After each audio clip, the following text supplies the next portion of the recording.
Hey everyone, I'm the storyteller, and I'm here to help you relax tonight. I know a lot of you use this video to fall asleep, so before we start, make sure to like the video and subscribe to the channel. Also, tell me in the comments, where are you from and what time is it there? Now get comfortable, take a deep breath, and just relax. The night I learned why my neighbor never opened his curtains. My name is Mike. I need to tell you about something that happened last spring, and I'm only now able to talk about it. I was 23, fresh out of college, working at a hardware store while I figured out what to do with my life. I wasn't happy about it, but with student loans breathing down my neck and parents who kept reminding me that any job is better than no job, I couldn't really complain. It was one of those jobs you take because you need money. Early mornings, concrete dust on everything, and a manager who thought yelling was the same as managing. At least the other guys were decent. That's something, I guess. The hardware store was in this strip mall on the edge of town. Not quite suburban, not quite rural. One of those in-between places that feels like it's waiting to become something else. The best part about working there was the predictability. Stock shelves help customers find the right screws, pretend to know about paint colors. Rinse and repeat. Most days blurred together, which was fine by me. I wasn't looking for excitement. I lived in this cheap apartment complex about 10 minutes from work. Nothing special. 2 stories, faded blue siding, and a parking lot that flooded every time it rained. But it was mine, or at least I was renting it, and that felt like something. My apartment was on the 2nd floor, end unit. The neighbor directly next to me was this older guy, probably in his 50s. Gerald was his name. Real quiet type. In the 8 months I'd lived there, I'd maybe seen him 3 times. Always at weird hours. Always looking like he was in a hurry. The thing about Gerald that I noticed right away was his curtains. They were these thick, dark things that completely blocked out any light. Day or night, doesn't matter. Those curtains stayed shut. I'm talking zero light coming through. Not even a crack. At first, I figured he worked nights or something. Maybe he was sensitive to light. People have their quirks, right? Plus, it wasn't my business. I'm not going to drag this out with boring details about my daily routine. You get the picture. Work, home, sleep, repeat. But one night in April, something changed. It was a Thursday. I remember because Thursday was inventory night at the store, and I'd just gotten home around 9:30, completely exhausted. I was heating up some leftover pizza when I heard it. This sound coming through the wall. Not loud but steady. Like someone dragging furniture across the floor.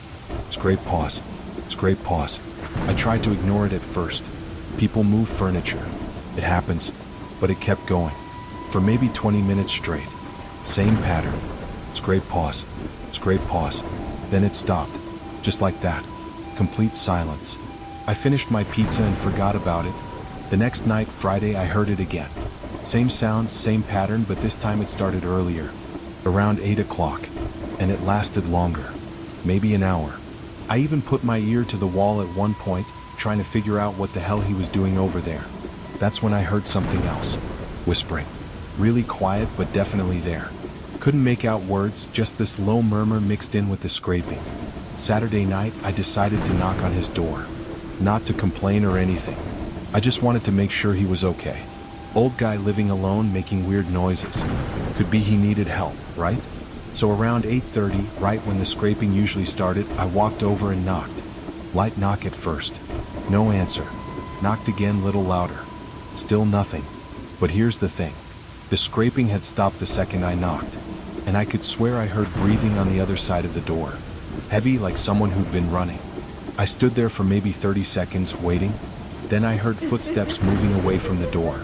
Slow, careful steps, like he was trying not to make noise. Which was weird because he'd just been dragging furniture around. I went back to my apartment and tried to forget about it. Sunday night changed everything. I was lying in bed around 11 o'clock, almost asleep, when I heard a different sound. Not scraping this time. Tapping. Rhythmic tapping on the wall between our apartments. Right where my headboard was. Tap, tap, tap. Pause. Tap, tap, tap. Pause. It was deliberate. Like Morse code or something. I sat up and listened. The tapping continued for maybe 5 minutes, then stopped. I was about to lay back down when I heard my front door handle jiggle. Very softly, like someone was testing it. My heart started racing. I grabbed my phone and crept to the door, looked through the peephole. Nobody there. But I could see Gerald's door was slightly open. Maybe 2 inches. and it was dark inside. Completely dark. I watched for a minute, then his door slowly closed. No hand visible. Just the door moving on its own, closing with this soft click. I made sure my deadbolt was locked and went back to bed, but I didn't sleep much. Monday I called in sick to work. I know that sounds pathetic, but I couldn't shake this feeling that something was really wrong. I spent most of the day in my apartment, listening. Around 2 o'clock in the afternoon, I heard voices in Gerald's apartment. Multiple voices. Men from the sound of it. Couldn't understand what they were saying, but they didn't sound happy. That's when I did something stupid. I went out onto my balcony and tried to peek into Gerald's apartment. Our balconies were separated by this wooden divider, but there was a gap at the bottom. If I crouched down and angled myself right, I could see a sliver of his sliding door. Those damn curtains were still closed, but I could see shadows moving behind them. Lots of shadows. Way more than there should be for a few people. I was so focused on watching that I didn't hear my front door open. Didn't know anyone was in my apartment until I felt a hand on my shoulder. I nearly jumped off the balcony. It was Gerald, standing right behind me. First time I'd seen him up close in months. He looked terrible. Thin, pale, dark circles under his eyes. And he smelled weird, like copper and something else. Something chemical. "You should stop watching," he said. That's it. That's all he said. Then he turned and walked out of my apartment.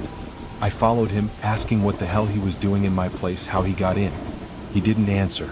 Just walked back to his apartment and shut the door. I should have called the police right then. Should have packed my stuff and left. But I didn't. Part of me was pissed off. Who breaks into someone's apartment just to tell them to stop watching? Part of me was curious. What was he hiding? That night, I set up my phone to record video, propped it against the wall where the tapping had been. Then I went to the kitchen and waited. Sure enough, around 8 o'clock, the scraping started. But this time it was different. Louder. More violent. Like someone was dragging something heavy and wet. I checked my phone. The wall was moving. I'm not making this up. The actual wall was pulsing, like something was pushing against it from the other side. Bulging out, then settling back. Over and over. I grabbed my phone and started recording, backing away from the wall. That's when I heard the scream. Not from Gerald's apartment. From inside my wall. A woman's scream, muffled but unmistakable. I dropped my phone and ran for the door. But it wouldn't open. The deadbolt was locked from the inside and my key wouldn't turn. The handle wouldn't budge. I was trapped. The screaming got louder. More voices joined in. Men, women, maybe even kids. All screaming from inside the walls. The whole apartment started to shake. Pictures fell off the walls. The lights flickered. I ran to the balcony door. Also locked. Windows locked. Everything locked. I called 911, yelling about being trapped, about the screaming. The operator couldn't hear me over the noise. The call dropped. I tried again. No signal. The screaming was so loud now I had to cover my ears. The walls were pulsing faster, like a heartbeat. And then I saw it. Blood. Seeping through the wall. Running down in thin streams. I grabbed a hammer from my toolbox and started smashing at the front door. The wood splintered but wouldn't break. The blood was pooling on the floor now. The smell hit me. That same copper smell from Gerald's clothes. The screaming reached this impossible pitch and I thought my eardrums would burst. Then it all stopped. Just like that. Silence. The blood vanished. Like it was never there. The wall stopped moving. My front door clicked open on its own. I didn't hesitate. I grabbed my keys and phone and ran. Didn't stop running until I reached my car. I drove to a motel and called the police from there. Told them everything. They sent officers to check it out. Found nothing. Gerald's apartment was empty. Not just empty. Cleaned out. Like no one had ever lived there. My apartment was fine too. No blood. No damage to the walls. Even the door I'd hammered at looked untouched. The landlord said Gerald had moved out that afternoon. Paid his last month's rent in cash and left. No forwarding address. The cops thought I was crazy or on drugs. They didn't say it, but I could tell. They took my statement and left. I went back the next day with a friend to get my stuff. Daylight made everything look normal. Too normal. But when I was packing up my bedroom, I found something. Scratches on the inside of the wall. Deep gouges like claw marks. And words. Carved into the drywall. They're still here. I moved out that day. Stayed with my parents for a month until I found a new place. Never went back to that apartment complex. Still haven't. I did some research, tried to find out about Gerald or the apartment's history. Nothing. It's like the whole thing never happened. Except I know it did. I have the videos on my phone. They don't show much. Just the wall moving slightly and some shadows. No blood. No dramatic evidence. But I know what I saw. What I heard. What I smelled. Sometimes I wonder if Gerald was trying to warn me. Maybe that's why he broke in. Maybe he knew something was going to happen. Or maybe he was part of it. I'll never know. And honestly, I don't want to know. I work at a different hardware store now. Live in a house with 3 roommates. No more apartment living for me. And I always check that my neighbors open their curtains. The camping trip that made me sell my truck. This happened 2 summers ago. I'm 35 now, divorced, with a daughter who stays with me every other weekend. I work construction, which means long days and decent money when the weather's good. Not complaining. It's honest work and keeps me busy. Helps me not think about things too much. After my divorce, I bought this old Ford pickup. Nothing fancy, but it ran good and had a camper shell on the back. Started taking camping trips on my weekends without Emma. Just me, the truck, and whatever back road looked interesting. It was my therapy, I guess. Cheaper than a shrink and the views were better. The trip I'm about to tell you about was supposed to be like all the others. 3 days in the mountains, some fishing, maybe a few beers by the fire. Simple stuff. I'd found this spot on a forestry map, way up in the Cascades. No official campground, just a pull-off near a creek. Perfect for getting away from everything.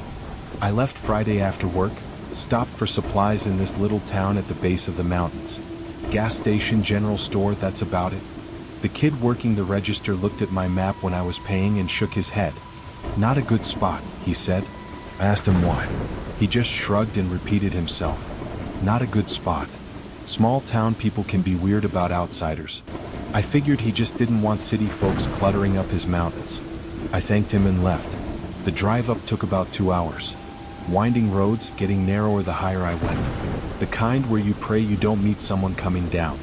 But I didn't see another vehicle once I left the main highway. Just me and the trees. Found the pull-off right where the map said it would be. Barely wide enough for the truck, but it opened up into this little clearing. Creek running along one side, thick forest on the other 3. Beautiful spot. Quiet too. That kind of quiet you only get miles from civilization. I set up camp pretty quick. Tent, fire ring, folding chair. Cracked a beer and watched the sun go down behind the trees. This was exactly what I needed. No phone signal, no people, no problems. Just nature doing its thing.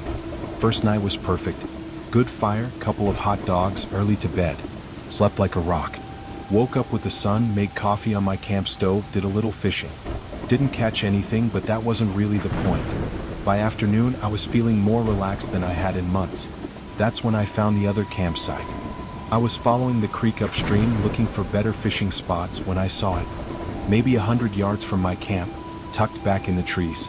Old fire ring, some trash scattered around. Looked like it had been abandoned for a while. But what caught my attention was the tent. Still set up, but collapsed on one side. The fabric was shredded.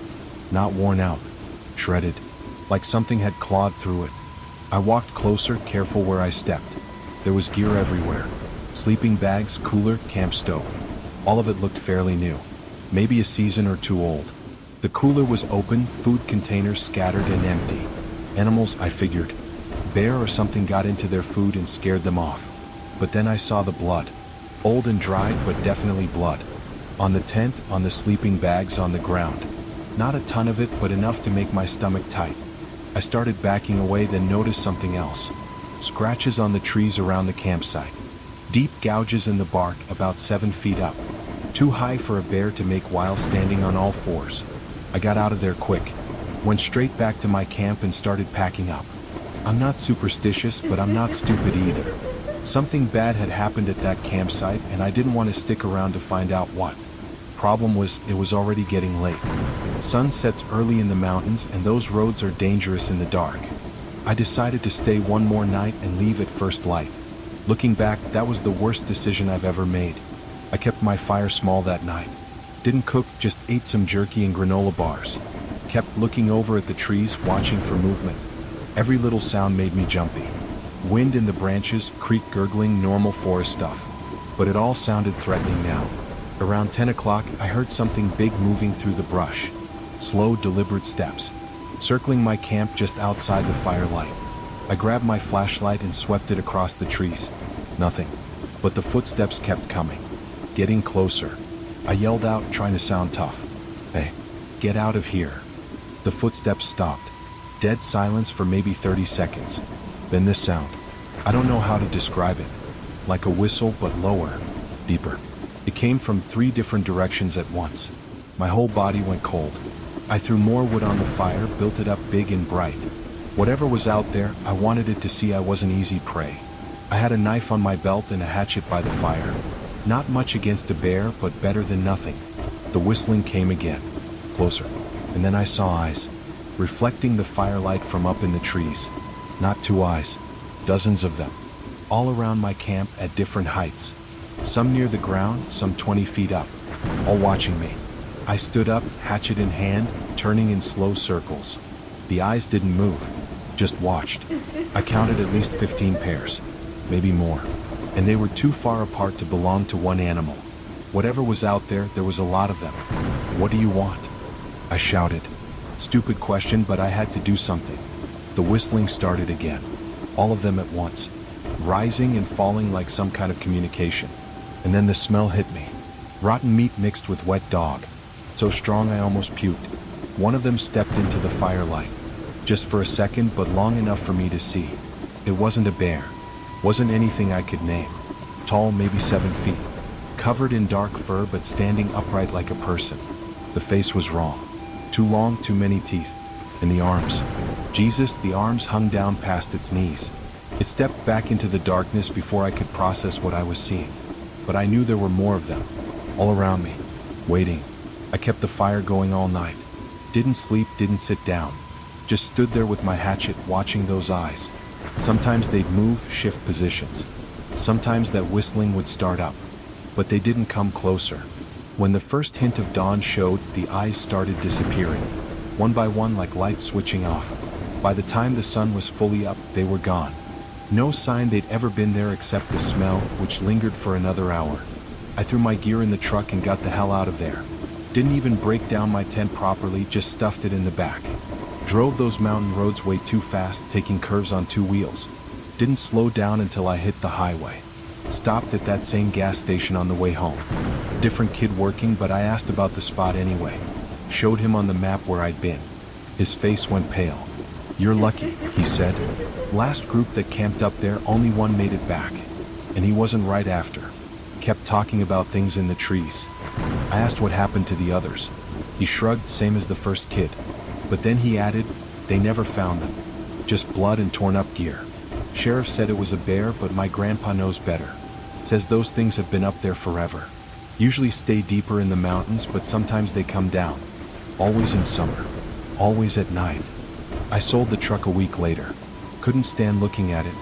Bought a sedan, something that couldn't take me places I shouldn't go. Haven't been camping since. Don't think I ever will again.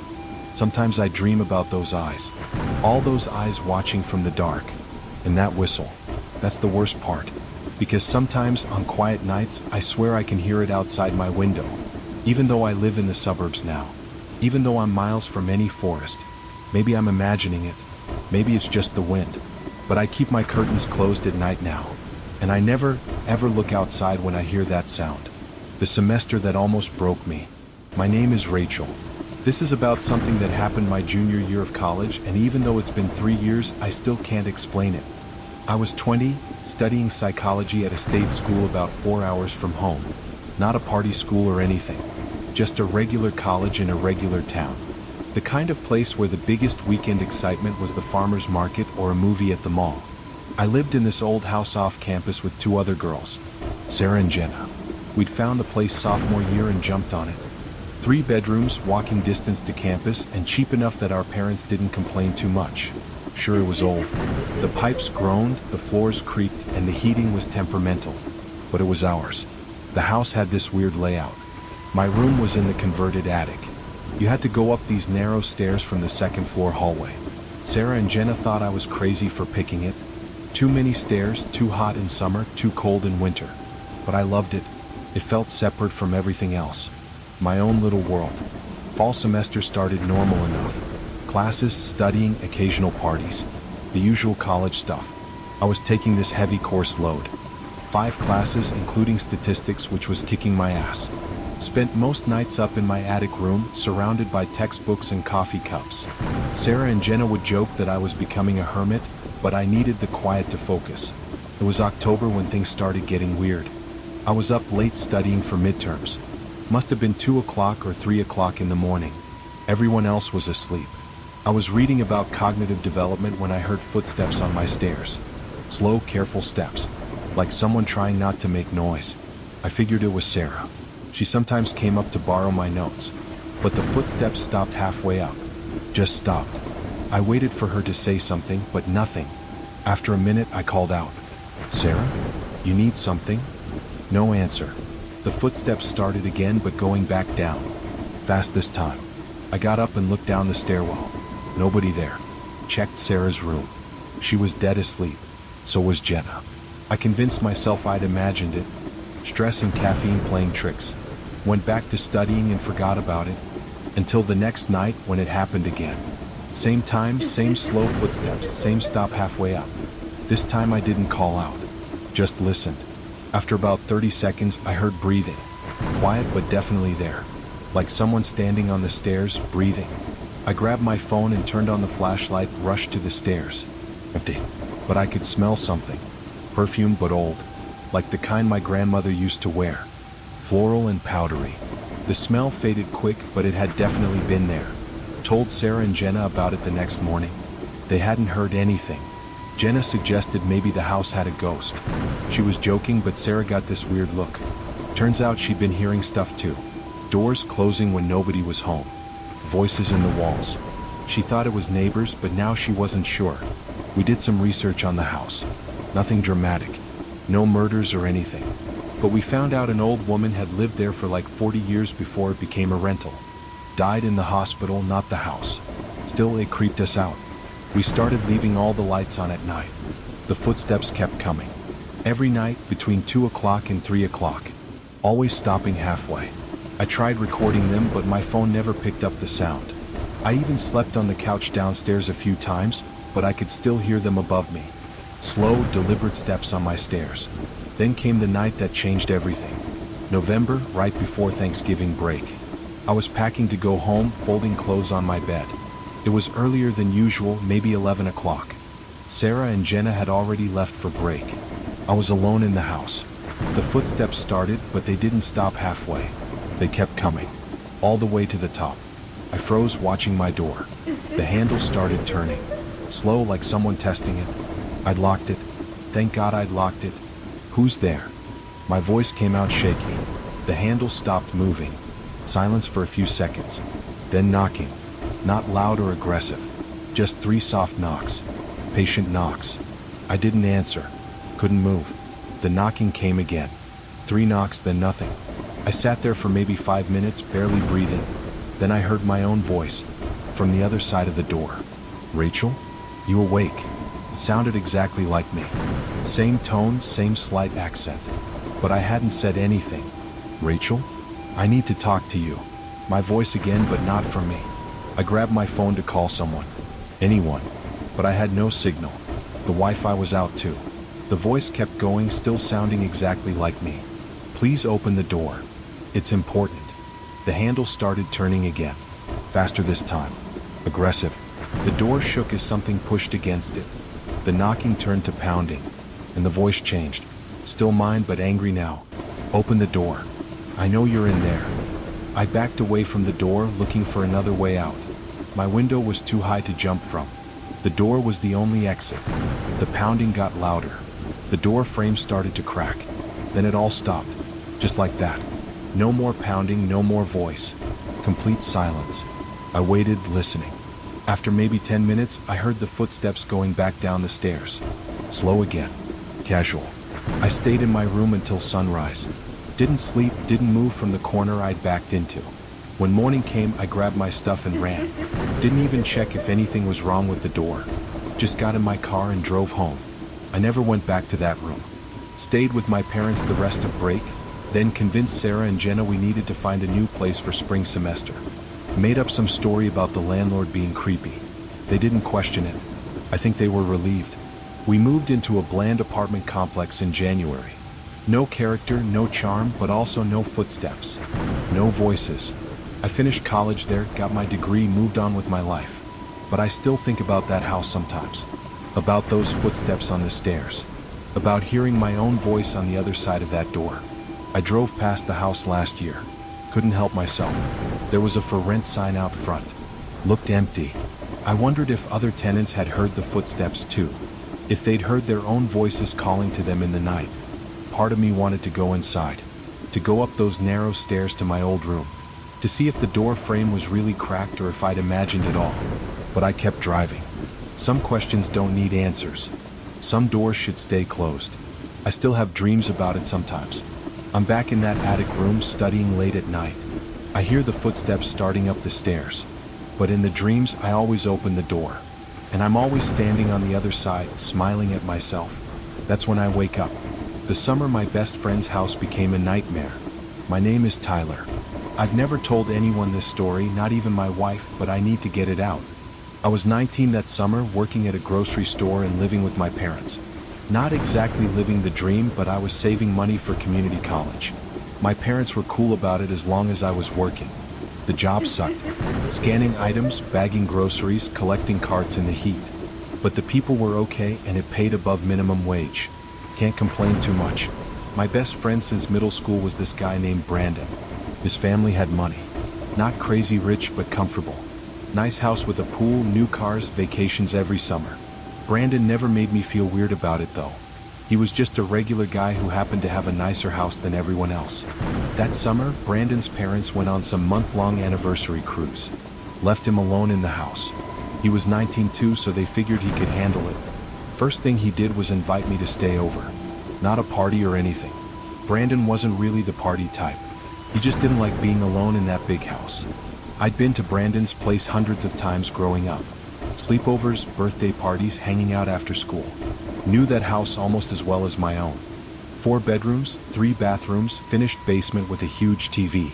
The pool out back was the best part. We spent most of our time out there.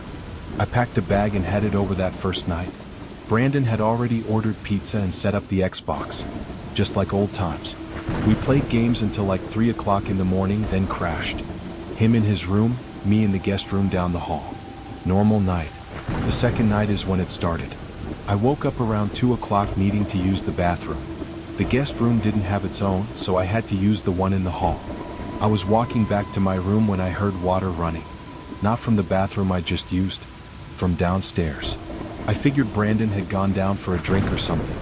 But when I passed his room, the door was open and I could see him sleeping. So who was downstairs? I stood at the top of the stairs, listening. Definitely water running. Sounded like the kitchen sink. I thought maybe Brandon forgot to turn it off earlier. Went down to check. The kitchen was dark, but I could see water pooling on the floor. The sink was overflowing. I rushed over and turned it off. The handles were twisted all the way on. Full blast. Water everywhere. I grabbed some towels and started cleaning up, wondering how long it had been running. That's when I noticed the basement door was open. Just a crack, but definitely open. Brandon always kept it closed because of the AC. I walked over to shut it and heard something downstairs. Movement, like furniture being pushed around. I flicked on the light and called down. Brandon? That you? No answer. The movement stopped. I stood there for a minute, debating whether to go down. Decided against it. Shut the door, finished cleaning the water, and went back to bed. Didn't sleep much though. Told Brandon about it in the morning. He looked confused, said he'd been asleep all night. We went down to check the basement. Everything looked normal. TV, couch, game systems all in their usual spots. Brandon shrugged it off. Old house, weird noises. Maybe the sink handle was loose. Third night, I made sure everything was turned off before bed. Checked the sink twice. Locked the basement door. Felt stupid doing it, but whatever. Helped me sleep better. Woke up to Brandon shaking me. It was like 3 o'clock in the morning and he looked freaked out. Said he heard voices in his parents' room. Multiple people talking. I listened but didn't hear anything. Brandon was really worked up though. We both went to check. The master bedroom door was closed. Brandon reached for the handle, then stopped. We could hear it now. Voices. Muffled, but definitely people talking. Sounded like 3 or 4 different voices. Men and women. Couldn't make out words, just the rhythm of conversation. Brandon knocked. Hello? Someone in there? The voices stopped immediately. Dead silence. We looked at each other. Brandon knocked again. Nothing. He tried the handle. Locked. Which was weird because his parents never locked their door. We stood there for probably 5 minutes. No more voices. Finally went back to our rooms, but neither of us slept. In the morning, Brandon used the spare key to check his parents' room. Empty. Nothing out of place. Windows locked from the inside. 4th night, we were both on edge. Decided to stay up late, keep all the lights on. Around 1 o'clock, we were in the living room when every light in the house went out at once. Not a power outage. We could see the neighbors' lights through the windows. Just our house suddenly pitch black. Brandon grabbed his phone for light.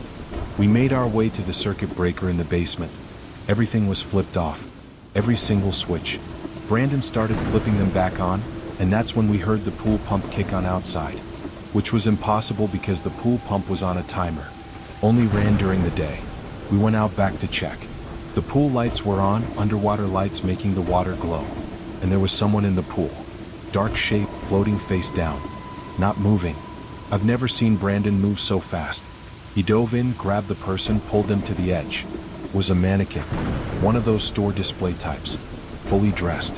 No idea where it came from. We pulled it out, both of us shaking. The thing was heavy, waterlogged. Creepy as hell with its blank face and stiff limbs. We left it on the pool deck and went back inside. Called the cops. What else could we do? 2 officers showed up, looked around, took the mannequin. Said it was probably a prank. Kids being kids. They didn't seem too concerned. Gave us a case number and left. 5th night, Brandon wanted to leave. Stay at my house or get a hotel. But I talked him out of it. Felt like giving up. Like letting whatever was happening win. Stupid pride, I know. But we were 19. Thought we could handle anything. We set up in the living room. Sleeping bags, baseball bats, phones charged. Ready for whatever. Fell asleep watching TV. Woke up to smoke. Not fire smoke. Cigarette smoke. Strong and fresh. Neither of us smoked. Brandon's parents didn't smoke. But someone was smoking in the house. We could see the smoke drifting through the air, lit up by the TV. And we could hear breathing. Slow, heavy breathing. Coming from everywhere and nowhere. Like the walls were breathing. The smoke got thicker. Our eyes were watering. But we couldn't see anyone. Just smoke and shadows. Then the TV changed channels on its own. Flipping through static, landing on nothing but white noise. The volume started going up. Louder and louder until it hurt. Brandon tried the remote. Nothing. I ran to unplug it, but it kept going. Unplugged TV, still blasting static. The breathing got louder too, matching the static. And then laughing. Deep, harsh laughter from every direction. The smoke was so thick we couldn't see each other even though we were right there. I was choking, eyes streaming, trying to find the door. Everything stopped at once. TV off, smoke cleared, silence. We were standing by the front door, no memory of how we got there. Sleeping bags still in the living room. Clock said 5:47 a.m. 3 hours missing. We left. Didn't pack, didn't look back. Got in my car and drove to my house. Brandon called his parents, told them something was wrong with the house. They cut their trip short, came home 2 days later. Found nothing wrong. No sign of smoke, no water damage, no mannequin. Brandon stayed with me the rest of that summer. His parents thought we were being dramatic. Maybe we were. But neither of us would go back to that house alone. Even after his parents came home, Brandon spent most nights at my place. He moved out for college that fall. His parents sold the house a year later. Said they were downsizing, but Brandon told me they'd been hearing things too. Footsteps, voices, doors opening. They just didn't want to admit it. I drove by the house last month. New family living there. Kids playing in the yard. Looked normal. Happy. I wanted to warn them, but what would I say? That I'd lost 3 hours of my life in that house? That mannequins appeared in the pool? They'd think I was crazy. Maybe I am. Maybe Brandon and I just freaked each other out that week. Mass hysteria or whatever. But I know what I experienced. The smoke, the voices, the laughter. The missing time. Sometimes I dream about that house. In the dreams, I'm back in the living room with Brandon. The TV is on, showing static. But in the static, I can see shapes, faces, and they're watching us. I always wake up at 5:47 a.m. when I have that dream. The week I stopped trusting mirrors. My name is Jessica. I'm 27 now, but this happened when I was 24. Fresh out of nursing school, working night shifts at a hospital downtown. The job was hard. 12-hour shifts, dealing with death and sickness, never enough staff. But I loved it. Felt like I was actually helping people, making a difference. I lived alone in a studio apartment. Nothing fancy. Just a single room with a kitchenette and a tiny bathroom. The building was old but clean. Mostly young professionals and students. Quiet place. The only weird thing was the mirrors. The apartment had way too many mirrors. Full-length mirror by the door, medicine cabinet mirror in the bathroom, and this huge antique mirror the previous tenant left behind. Took up most of one wall. I didn't think much about the mirrors at first. Actually liked them. Made the small space feel bigger. And working nights meant I needed to check my appearance before shifts. Make sure I looked professional even when I felt like death. It started on a Monday. I just finished 3 nights in a row and was exhausted. Got home around 8 a.m., showered, and collapsed into bed. Woke up that evening to get ready for another shift. I was brushing my teeth when I noticed it. My reflection was delayed, just by a fraction of a second. I'd move my hand and my reflection would follow a split second later. I figured I was just tired. Night shift does weird things to your brain. Finished getting ready and went to work. Forgot all about it. Tuesday night, same thing. But worse. The delay was longer. Maybe a full second. I'd turn my head and my reflection would catch up. Like a bad video connection. I spent 5 minutes in front of that bathroom mirror, moving back and forth, watching my reflection lag behind. Started checking the other mirrors. Same delay in all of them. Even the metal surface of the elevator at work. Any reflective surface showed this weird lag. Nobody else seemed to notice. Asked a coworker if I looked okay and she said I looked fine. Just tired. Wednesday I called in sick. Needed to sleep. Needed to figure out what was wrong with me. Made a doctor's appointment for Thursday. Spent most of Wednesday avoiding mirrors. But it's harder than you think. They're everywhere. Windows, phone screens, puddles. Every reflection showed that same delay. That night, I broke down and looked in the big antique mirror. The delay was gone. My reflection moved normally. I was so relieved I actually laughed. But then I noticed something else. My reflection was smiling. I wasn't. I stepped back and my reflection stepped back too. Normal movement. But that smile stayed. This little smirk like it knew something I didn't. I touched my face, felt my mouth. I wasn't smiling, but she was. Threw a blanket over that mirror and tried to sleep. Kept thinking about that smile. That wrong, knowing smile on my own face. Thursday morning, things got worse. The bathroom mirror showed my reflection getting ready for work. But I was still in bed. I could see her in there, brushing her hair, putting on scrubs. Moving around like a normal person getting ready. But I was lying in bed, paralyzed, watching her through the doorway. When she finished getting ready, she walked to the mirror and stared out at me. Direct eye contact. Then she winked and walked out of view. I jumped up and ran to the bathroom. Empty. Just me and my normal reflection, both of us looking terrified. Skipped the doctor. What would I say? That my reflection was living its own life? They'd put me in psych. Instead, I covered every mirror in the apartment. Towels, sheets, whatever I could find. Even turned my phone face down. Friday I had to work. No choice. Needed the money and I'd already called in once. Avoided mirrors as much as possible. But at the hospital they're everywhere. Bathroom mirrors, glass doors, polished floors. Couldn't escape. My reflection was always there, always wrong. Sometimes delayed, sometimes ahead. Sometimes doing completely different things. Once I saw her talking to someone who wasn't there. Animated conversation with thin air.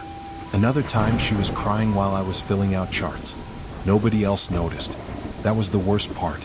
Everyone acted normal while my reflection lived its own life. I started wondering if I was having a breakdown. Stress from the job, lack of sleep. Made sense. Saturday night was my last shift of the week. Almost made it through without incident. Then around 3 a.m. I went to the bathroom. Couldn't avoid it anymore. The mirror showed my reflection washing her hands. But her scrubs were covered in blood. Fresh, bright blood. All over her hands and arms. I looked down at myself. Clean scrubs. No blood. But in the mirror, she was frantically scrubbing, trying to get it off. She looked up and saw me watching. Mouthed one word, "Run." I backed out of the bathroom and right into a code blue. Patient crashing in room 302. Ran to help. Young guy, motorcycle accident. We worked on him for 30 minutes. Blood everywhere. Exactly like my reflection had shown. He didn't make it. After that, I started paying attention to what my reflection showed me. Sunday she kept pointing behind me. Nothing there, but she looked terrified. Kept gesturing for me to turn around. I ignored her. Until I got home. The blanket had fallen off the antique mirror.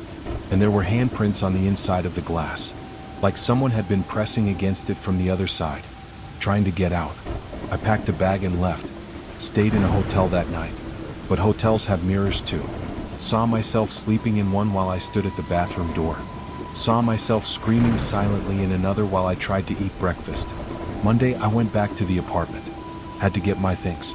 The handprints were gone, but something else had happened. The antique mirror was cracked. Spider web of breaks across the surface. And in each fragment, a different reflection. Dozens of me all doing different things. One crying, one laughing, one just staring. I grabbed what I could carry and got out. Left everything else. Moved back with my parents for a while. Told them I was burned out from work. They believed me. Why wouldn't they? Found a new job at a clinic. Day shifts only. New apartment with normal mirrors that show normal reflections. Life went back to normal. Mostly. But sometimes, in the corner of my eye, I catch a reflection that's wrong. A movement that doesn't match. A smile I'm not making. I don't look directly at it anymore. Don't want to know what I might see. Last week I got a package. No return address. Inside was a shard of mirror. From the antique I could tell. And in that shard, my reflection was holding a sign. It said, "She's coming through." I threw it away. But every mirror feels dangerous now. Every reflection could be the wrong one. The one that finally steps through. I work with patients who have delusions sometimes. They see things that aren't there. Fear things that don't exist. I used to feel sorry for them. Now I wonder if they're seeing something the rest of us can't. If their mirrors show them the truth. I still check my reflection sometimes. Quick glances to make sure it's really me. So far it has been. But I know she's still there. In the glass, in the delays, in the space between what is and what's reflected. Waiting for her chance to trade places. The last time I ever went swimming. My name is David. I need to tell someone about last summer, and I figure strangers on the internet are as good as anyone. I was 31, between jobs, spending a few weeks at my uncle's lake house. He'd offered it to me after I got laid off. Said I could stay there while I figured things out. Free place to stay, quiet spot to think. Seemed perfect. The house was nothing special. 2 bedrooms, 1 bathroom, kitchen that hadn't been updated since the 70s. But it was right on the water. Private dock, little boat, gorgeous views. The kind of place people pay thousands to rent. And I had it all to myself. First week was exactly what I needed. Slept late, cooked simple meals, applied for jobs on my laptop. Spent evenings on the dock with a beer, watching the sunset. The lake was small, maybe a mile across. Only a handful of other houses, most of them empty during the week. Peaceful doesn't even cover it. I started swimming every morning. Just a quick dip to wake up. The water was perfect. Clear, cool, not too deep near the dock. Could see the bottom for about 20 feet out, then it dropped off into darker water. I'd swim out to where my feet couldn't touch, then back. Good exercise, cleared my head. It was the second week when I noticed the fish were gone. Usually you'd see little sunfish around the dock. Minnows in the shallows. But that morning, nothing. Water was empty. Not just empty. Like even the water itself wasn't moving right. I swam anyway. Figured maybe it was spawning season or something. Fish do weird stuff sometimes. But the water felt different. Heavier. Like swimming through syrup. Took more effort to move. And cold. Colder than it should have been in July. Next morning, same thing. No fish, heavy water, cold. But I pushed through it. Swim out, swim back. Except on the way back, I felt something brush my leg. Not a fish. Fish dart away. This was slow. Deliberate. Like fingers dragging across my calf. I swam faster. Made it to the dock and pulled myself up quick. Looked back at the water. Nothing there. But I had marks on my leg. 3 parallel scratches. Not deep, but definitely there. Like someone with long nails had grabbed at me. Skipped swimming the next day. Told myself I'd scraped a rock or something. Spent the day on the dock watching the water. That's when I saw it. Middle of the day, sun bright overhead. The water in the center of the lake was moving in circles. Slow, wide circles, like a giant drain. But no whirlpool, just the surface turning. Called my uncle that night. Asked if the lake did anything weird. He laughed, said the only weird thing was how few people fished there. Too deep in the middle, he said. Nobody ever caught anything good. I didn't tell him about the scratches or the circles. Felt stupid. Fourth day I went back in. Don't ask me why. Maybe to prove I wasn't scared. Weighed in slow, testing each step. Water felt normal. Temperature was right. Even saw a few minnows.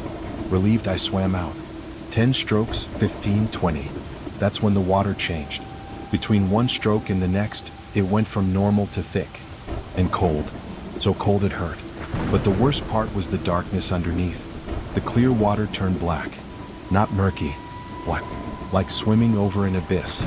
I turned back immediately. But the dock looked wrong. Too far away. I'd only swum out maybe 30 feet, but the dock looked like it was 100 yards off. And getting further. Not drifting.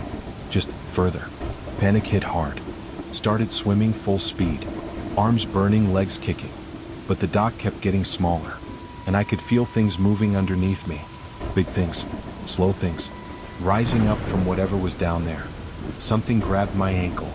Not brushed. Grabbed. Pulled me under for just a second. Water filled my mouth, nose. Tasted wrong. Like metal and rot. I kicked hard, broke free, kept swimming. Didn't look back. Couldn't. Another grab, this time my thigh. Pulled down again. Deeper. The pressure hurt my ears. Opened my eyes underwater and wished I hadn't. The black wasn't empty. Things were moving in it. Long, pale things. Too many joints. Too many ways of bending. And eyes. Hundreds of white eyes looking up at me. I fought harder than I've ever fought. Clawed at the water. My lungs screamed. Vision going dark. Then suddenly I was at the dock. Like I'd been there all along. Pulled myself up, coughing water. Real water this time. Clear and normal. My leg was bleeding. Deep puncture wounds in a perfect circle. Like a bite, but wrong. Too many marks. Too precisely spaced. I wrapped it in a towel, packed my stuff, and left. Didn't even lock up. Just got in my car and drove. Went to urgent care. Told them I'd scraped on boat propeller. They cleaned it, gave me antibiotics. Asked if I'd had a tetanus shot. The wounds healed, but the scars are strange. They form a pattern. Almost like symbols. Still ache when it rains. My uncle called a week later. Said the neighbors found dead fish washing up. Hundreds of them. All with the same circular wounds. State Wildlife Department came out. Tested the water. Found nothing wrong. Blamed it on disease. Natural die-off. But I know better. I know what's down there in the deep part. What's been down there all along. Waiting. Feeding on whatever swims too far from shore. Growing bigger. Getting hungrier. I found some old newspaper articles online. Every decade or so, someone drowns in that lake. Body never found. Always described as strong swimmers. Always in July. Always in the middle of the day. I don't swim anymore. Not in lakes, not in pools, not in the ocean. Showers only. Even then, I keep my eyes open. Watch the drain. Make sure nothing's coming up. Sometimes I dream about it. The black water. The things with too many joints. The eyes. In the dreams, I don't make it to the dock. I sink down into the black. Become one of the pale things. Waiting for the next swimmer. The scars still ache. Getting worse, actually. And sometimes, when I look at them in the right light, they seem to spell something. A word in a language I don't know. But I understand what it means anyway. It means come back. I won't. But I know eventually someone will. Someone always does. The lake is patient. The things in the deep are patient. They've been there longer than the houses, longer than the town. They'll be there long after we're gone. Waiting in the black water. Hungry. Always hungry. If you ever find yourself at a small lake in Wisconsin, maybe 40 miles from Madison, with old houses and a too quiet shore, don't swim. Don't even dip your toes. Just leave. The fish know better. You should too. The Halloween that ruined my senior year. My name is Mark. I'm 29 now, working in IT, married with a baby on the way. Normal life, normal problems. But I need to tell you about something that happened when I was 17. It's been over a decade, and I still can't drive past my old high school without my hands shaking. It was October of my senior year. I wasn't popular, wasn't unpopular. Just another kid trying to survive until graduation. Played trumpet in band, got decent grades, had a small group of friends. The kind of teenager who blended into the background, which was exactly how I liked it. My best friend was this guy Alex. We'd known each other since freshman year, bonded over video games and being equally bad at sports. That October, Alex got really into urban exploration. You know, sneaking into abandoned buildings, taking pictures, posting them online. I thought it was stupid and dangerous, but Alex was obsessed. Our town had this old middle school that had been shut down for like 5 years. Budget cuts or something. The building just sat there, empty, slowly falling apart. Alex had been talking about exploring it for weeks. I kept saying no. Then he played the friendship card. Said if I was really his friend, I'd go with him just once. Just to make sure he was safe. I caved. Stupid, but I caved. We planned to go on Halloween night. Figured if anyone saw us, they'd think we were just kids messing around. Alex said he'd been watching the place, knew how to get in through a broken door in the back. Quick in, few pictures, quick out. Easy. Halloween was a Tuesday that year. I told my parents I was staying at Alex's to hand out candy and play games. They didn't question it. Why would they? I'd never been in trouble before. Alex told his parents something similar. We met up around 9 p.m. after trick-or-treating died down. The school was about a mile from Alex's house. We walked, dressed in black hoodies like we were some kind of commandos. Alex had a backpack with flashlights, his camera, and some water. I just had my phone and a bad feeling in my stomach. The building looked different at night. During the day, it was just sad. Empty playground, weeds growing through cracks in the basketball court. But at night, it looked hungry, like it was waiting for something. All the windows were dark except for the reflection of the street lights. Made them look like eyes. Alex led me around back, through a gap in the fence. The broken door was right where he said. Chain had been cut, probably by other kids who'd had the same idea. The door opened with this horrible scraping sound, like fingernails on metal. Inside was pitch black. Our flashlights made these narrow cones of light that somehow made the darkness worse. Could only see what was directly in front of us. Everything else was just shapes and shadows. The place smelled terrible. Mold, dust, and something else. Something sweet and rotten. Alex was excited, taking pictures of everything. Graffiti on the walls, broken desks piled in corners, ceiling tiles hanging down like loose teeth. I stayed close, trying not to touch anything. The floor was covered in glass and papers and things I didn't want to identify. We made our way down the main hallway. Our footsteps echoed weird, like there were more than two of us walking. I kept looking back, but it was just darkness. Alex wanted to check out the gym, said it would have the best pictures. I just wanted to leave, but I couldn't let him go alone. The gym doors were chained shut, but one had been pried open enough to squeeze through. Alex went first. I followed, had to turn sideways to fit. For a second, I was stuck between the doors, and I swear I felt something breathing on the back of my neck. Hot, wet breath. But when I turned around, nothing. The gym was worse than the hallways. Basketball hoops hung at wrong angles. The bleachers were pulled out but broken, creating this maze of metal and splintered wood. And the smell was stronger. Sweet rot mixed with something chemical. Made my eyes water. Alex was in heaven, snapping pictures of everything. I was checking my phone, hoping he'd get bored soon. No signal, which wasn't surprising. Thick walls, middle of nowhere. But the time was wrong. My phone said 3:17 a.m. That couldn't be right. We'd only been inside maybe 20 minutes. Showed Alex. His phone had the same time. He shrugged, said phones act weird sometimes. Kept taking pictures. But I noticed he was moving faster now. Less careful with his shots. He felt it too, even if he wouldn't admit it. Something was wrong with this place. That's when we heard the music. Faint at first. Like someone playing a radio in another room. But it was coming from above us. The gym had a second floor, like a running track that went around the top. The music was coming from up there. It was old music. Like from the 50s or something. Slow dancing music. And underneath it we could hear footsteps. Shuffling, sliding footsteps. Like people dancing. Alex aimed his flashlight up. The beam barely reached the track, but we could see shapes moving. Pairs of shapes, turning in slow circles. Dancing. but wrong. The movements were too stiff, too jerky, like marionettes. "We need to go," I whispered. Alex nodded. No argument. We started backing toward the doors. The music got louder. The dancing shapes moved faster. And then one of them stopped, turned toward us. I couldn't see its face, but I could feel it looking at us. It screamed. Not a human scream. Like metal tearing. All the shapes stopped dancing and turned our way. The scream spread, became a chorus. The shapes started moving along the track. Not running, crawling, fast, like spiders. We ran. Squeezed through the doors so fast I tore my hoodie. Sprinted down the hallway. Behind us, that screaming got closer. And now we could hear them in the walls, in the ceiling. Scratching, crawling, screaming. The hallway seemed longer than before. Doors we hadn't passed earlier. Turns that weren't there. Alex was ahead of me, his flashlight bouncing wildly. Mine was dying, getting dimmer. The darkness pressed in. Something dropped from the ceiling in front of Alex. He screamed, dodged around it. I saw it for just a second in his light. Tall, thin, wearing what might have been a dress once. But the face. God, the face was just holes.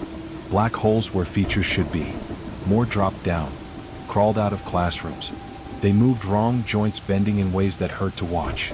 And they were hurting us. Pushing us away from the exit, deeper into the school. We hit a dead end. Double doors, chained and padlocked. No way through. The things were getting closer. That sweet rot smell was overwhelming. Alex was crying. I probably was too. This was it. This was how we died. In a stupid abandoned school because we were stupid kids. Then I remembered. Fire exit. Every hallway had one. I swept my dying flashlight along the wall. There. Red exit sign, no power, but the door was there. I grabbed Alex, pulled him over. The door was locked, but old. I kicked it. Again. The things were right behind us now. Could hear them breathing. The door burst open. We tumbled out into the night. Hit the ground hard, scrambled up, ran. Didn't stop until we reached the street. Looked back, expecting to see them following. But the doorway was empty. Dark. The building looked dead again. We walked home in silence. Didn't talk about what we saw. Couldn't. Alex threw up twice. I kept checking behind us. Nothing there, but I could still hear that screaming in my head. Got home around 4 a.m. My parents were asleep. Snuck in, went to bed, stared at the ceiling until sunrise. Went to school the next day like nothing happened. Alex was there too. We nodded at each other but didn't talk. Didn't talk for weeks. Finally, around Thanksgiving, Alex approached me. Looked terrible. Thin, dark circles under his eyes. Said he'd been having dreams. In the dreams, he was back in the gym. Dancing with one of those things. Every night, same dream. Getting harder to wake up. I'd been having dreams too. But in mine, I never made it out. The door wouldn't open. The things caught me. Pulled me up to the track. Made me dance with them. Forever. We never talked about it again after that. Avoided each other for the rest of senior year. I heard Alex moved away for college, dropped out, moved again. Lost touch. I hope he's okay. Hope he stopped dreaming. I still drive past that school sometimes. They tore it down 3 years ago. Built condos. Fancy places for young families. I wonder if the people living there hear music at night. If their kids have nightmares about dancing in the dark. I never told anyone else this story. Who would believe it? Teenagers break into abandoned building, get scared by their imagination. That's what people would say. Maybe they're right. Maybe we just freaked ourselves out. But I know what I saw, what I heard, what I smelled. And sometimes late at night I catch myself humming. Old music, slow dancing music, from the 50s. Music I never listened to before that night. When I realize what I'm doing, I stop immediately. But the song keeps playing in my head. And in my peripheral vision, I see myself swaying, starting to dance. That's when I take a cold shower, blast heavy metal, anything to drown out that music. Because I know if I ever start dancing to it, really dancing, I won't be able to stop. And somewhere, in whatever dark place those things went when the school was demolished, they're still dancing, still waiting, for kids stupid enough to join them. I'm going to be a father soon. When my kid becomes a teenager, I'll tell them this story. Make them promise to never, ever explore abandoned places. Some doors should stay closed. Some music should never be heard. Some dances never end. The church camp that changed everything. My name is Sarah. I'm 33 now, living in Chicago, about as far from my small Texas hometown as I could get. But distance doesn't erase memories, especially the kind that happened when I was 16, the summer before junior year. The summer I stopped believing in a lot of things. My family was religious. Not crazy religious, but church every Sunday, youth group Wednesday nights, the whole deal. I didn't mind it. The youth group kids were my friends. Church was just part of life. So when they announced the annual summer camp, I signed up like always. Week in the hills, swimming, campfires, capture the flag. Good times. The camp was about 3 hours from town, deep in the pine forests of East Texas. Been running for like 50 years. Wooden cabins, dining hall, chapel, lake with a dock. Typical church camp setup. I've been going since I was 12. Knew every trail, every hiding spot, every story the counselors told to scare us. That year was different from the start. The bus ride up felt wrong. Usually everyone's excited, talking, singing, but that day we were quiet. Like we all felt something but couldn't name it. Even cheerful Katie, who never shut up, just stared out the window. We got there Sunday afternoon. Same cabins, same counselors, same welcome speech from Pastor Dave. But the forest felt different. Denser. Darker. The trees seemed to press in closer than I remembered. And quiet. No birds, no insects. Just our voices echoing off the trees. I was in cabin 3 with 5 other girls. Katie, my best friend. Melissa, Taylor, Ashley, and Jennifer. All of us had been coming for years. We knew the drill. Unpack, claim bunks, get ready for dinner. Normal stuff. Except Jennifer kept staring at the woods through our window. When I asked what she was looking at, she just shook her head. First night was fine.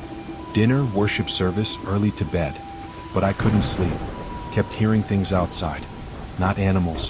Footsteps. Slow, careful footsteps circling our cabin. Told myself it was counselors doing bed checks.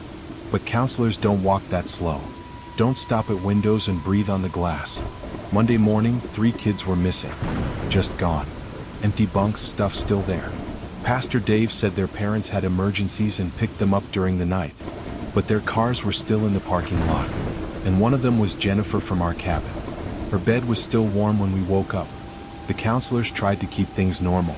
Activities went on as scheduled. Archery, crafts, Bible study.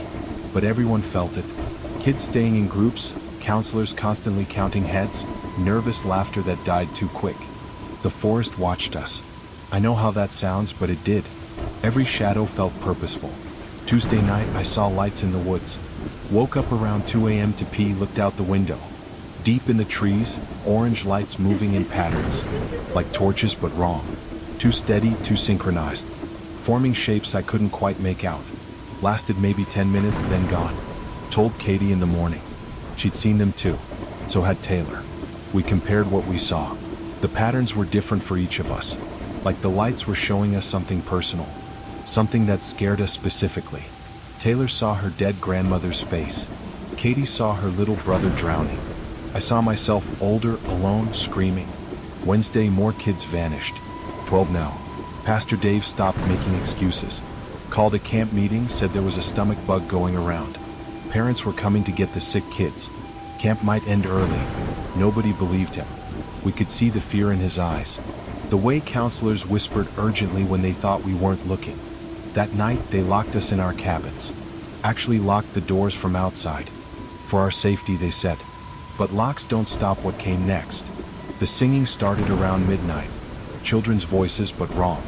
Too many voices. Coming from everywhere and nowhere. Singing hymns we knew, but the words were different. Backwards. Inside out. Katie grabbed my hand. We all huddled together on the floor, as far from the windows as possible. The singing got louder. Closer. Right outside our cabin. Then on the roof. Then, impossibly, under the floor. We were surrounded by backwards hymns sung by voices that weren't quite human. The door unlocked itself. Swung open slow. Nobody there.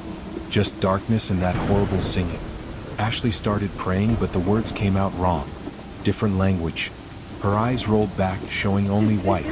She stood up, walked toward the door. We tried to hold her back, but she was too strong. Way too strong for a 90-pound girl. She walked out into the dark. The singing stopped. The door slammed shut, locked again. We heard Ashley laugh. Not her laugh. Something using her voice. Then footsteps on the roof. Back and forth, all night. Thursday morning, half the camp was gone. Maybe 30 kids left out of 100. Counselors too. Pastor Dave looked like he'd aged 10 years overnight. Told us parents were coming. Buses on the way. Just had to make it through one more night. But I knew better. Saw it in the trees. The way they leaned in, branches reaching. The lake had turned black. Not dirty. What? Like oil. Like nothing. The chapel cross hung upside down, though nobody had touched it. This place had gone wrong. Maybe had always been wrong and we just noticed too late. That last night they didn't lock our doors. No point. Whatever was taking kids didn't care about locks. Katie and I stayed awake watching. Waiting. Around 1 a.m. the remaining kids started walking out of their cabins. Single file. Eyes open but not seeing. Moving toward the lake. Katie stood up. That same blank look taking over. I grabbed her, shook her, screamed her name. Nothing. She pushed me aside like I weighed nothing. Joined the line of sleepwalkers. I followed, trying to wake someone, anyone. But they just kept walking. At the lake, they formed a circle. Started that backward singing again. The black water began to move. Not waves. Shapes. Rising up. I can't describe them. My brain wouldn't process what I was seeing. Too many angles. Too much movement. Hurt to look at. The kids walked into the water. Just walked straight in. Didn't stop when it got deep. Katie was almost at the edge. I did the only thing I could think of. Tackled her. We hit the ground hard. She fought me, clawing and screaming in that backwards language. But for a second, her eyes cleared. "Run," she whispered. "It wants us all. Run." Then her eyes went blank again. She threw me off, walked into the black water. Disappeared under the surface. They all did. Every kid, every counselor still under the spell. The water swallowed them without a ripple. I ran. Sprinted back to the main lodge where Pastor Dave and 2 counselors were frantically trying the phone. No signal. Radio dead. Cars wouldn't start. We were trapped. And outside, that backward singing started again. But now it came from the lake. From underwater. We barricaded ourselves in the lodge. Pushed everything against doors and windows. Pastor Dave started praying, but even his words came out wrong sometimes. Fighting against something that wanted to twist them. The 2 counselors, barely out of college, just cried. Dawn came slow. The singing faded with the darkness. When full sunlight hit the camp, everything looked normal again. Birds sang. Insects buzzed. Like nature turned back on. Pastor Dave tried the phone. It worked. Called the police, parents, everyone. They found me and the 3 adults. Nobody else. No bodies in the lake. No sign of the missing kids. Just empty cabins and abandoned belongings. The official story was mass food poisoning led to evacuation. Kids sent to various hospitals. Records got confused. Tragedy, but explainable. Except none of those kids ever came home. Katie, Ashley, all of them. Gone. Parents got letters saying their kids had been transferred to different hospitals, then silence. When they investigated, the hospitals had no records. The kids simply vanished from existence. The camp closed permanently. They said structural damage, insurance issues. But I know the truth. That place was wrong. Had been wrong for years maybe. Feeding on the faith of children. Twisting it into something else. Something hungry. I stopped going to church after that. Couldn't stand the hymns. They sounded backwards to me now. All of them. Like I could hear what was underneath. What was always underneath. My parents thought I was traumatized. They were right, just not how they imagined. Sometimes I dream about Katie. She's in that black water, singing with the others. Getting louder each year. Like they're practicing for something. Building up to something. And in the dreams, she tells me they're coming back. When they have enough voices. When the song is complete. I live in the city now. Far from forests and lakes. But on quiet nights I hear it. That backward singing. Getting closer. Getting stronger. And I know one day I'll wake up walking. Eyes open but not seeing. Heading somewhere I don't want to go. The camp might be closed, but what happened there isn't over. It's spreading. In the hymns, in the prayers, in the faith itself. Turning everything backwards. Inside out. If your kids go to church camp, watch them after. Listen to how they sing. Look at their eyes during prayer. And if something seems different, if something seems wrong, believe them. Get them away. Get them far away. Some songs, once heard, never stop playing. The sleepover that nobody talks about. My name is Amanda. I'm 30 now, married, teaching 5th grade in Seattle. But when I was 15, I lived in a small town in Michigan where nothing ever happened. Until the night it did. The night that our whole group of friends silently agreed to never discuss again. It was February, middle of sophomore year. My friend group was tight. 5 girls who'd been best friends since elementary school. Me, Brooke, Olivia, Emma, and Haley. We did everything together.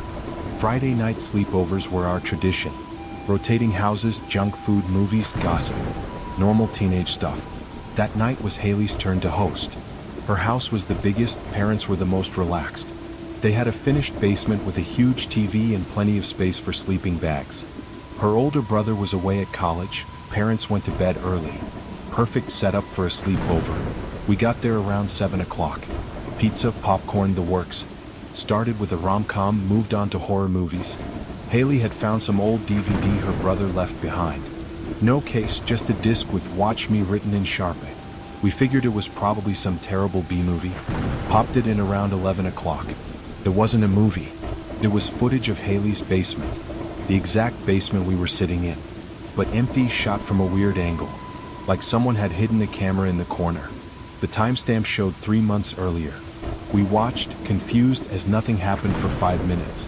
Just an empty basement. Then someone walked into frame. A girl maybe our age, but wrong. She moved in stutters like a video glitching.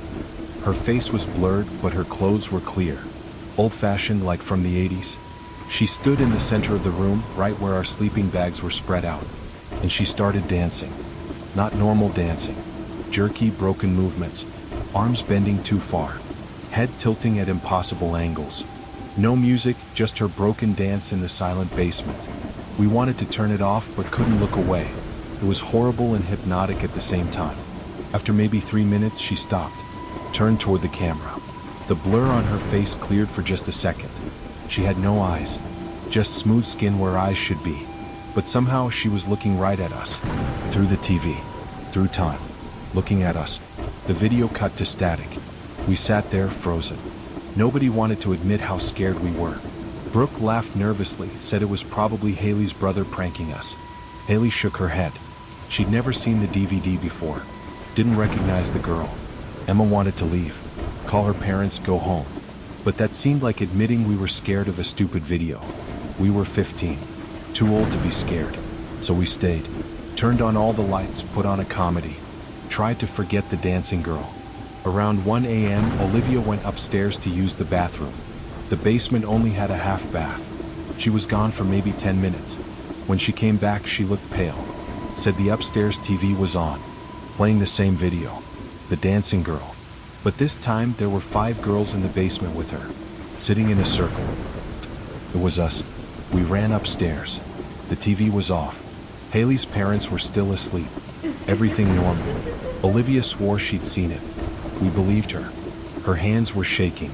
We all went back downstairs together. Safety in numbers. The DVD was gone. Not in the player, not on the floor. Gone. Like it never existed. We searched everywhere. Nothing. Emma called her mom, faking sick. But when she tried to dial, her phone was dead. All our phones were dead. Not low battery. That wouldn't turn on. That's when the lights went out. Not a power outage. We could see lights on in houses through the basement windows. Just Haley's house. Just us in the dark. We screamed, huddled together. Then, in the corner where the camera had been in the video, a small red light appeared. Blinking. Recording. The TV turned on by itself. Static at first. Then us. Live footage of us in the dark basement. But we were different on screen. Moving wrong. Stuttering like the girl in the video. And behind us, in the static, shapes forming. Other girls. Dozens of them. All dancing that broken dance. Brooke tried to run for the stairs. But on the TV, she didn't move. None of us moved on screen. We were frozen in the circle while our TV cells started dancing. That same horrible jerky dance. Our real bodies wouldn't respond. Like we were becoming what we saw on screen. The girl from the video appeared. Not on TV. In the basement with us. Standing in the corner. Still no eyes but watching. Always watching. She started walking toward us. Stuttering with each step. Getting closer. The other girls materialized behind her. all eyeless, all moving wrong. I closed my eyes, couldn't watch anymore, heard the others whimpering, felt cold hands touching my face, tracing where my eyes were, pressing gently, like they wanted in, wanted to take what they didn't have. Then Haley started praying, not formal prayer, just begging. Please stop, please leave us alone, please. Over and over, and suddenly the hands were gone. I opened my eyes. The basement was normal. Lights on, TV off, no dancing girls. Just us crying and shaking. We ran upstairs. Haley's parents woke up, found 5 hysterical teenagers. We couldn't explain. How do you explain that? They thought we'd watched a scary movie and freaked ourselves out. Gave us hot chocolate, called our parents. Everyone went home. We never talked about it. Not once. Monday at school, we all pretended it didn't happen. But things were different. Olivia started having migraines. Always behind her eyes. Brooke couldn't watch TV anymore.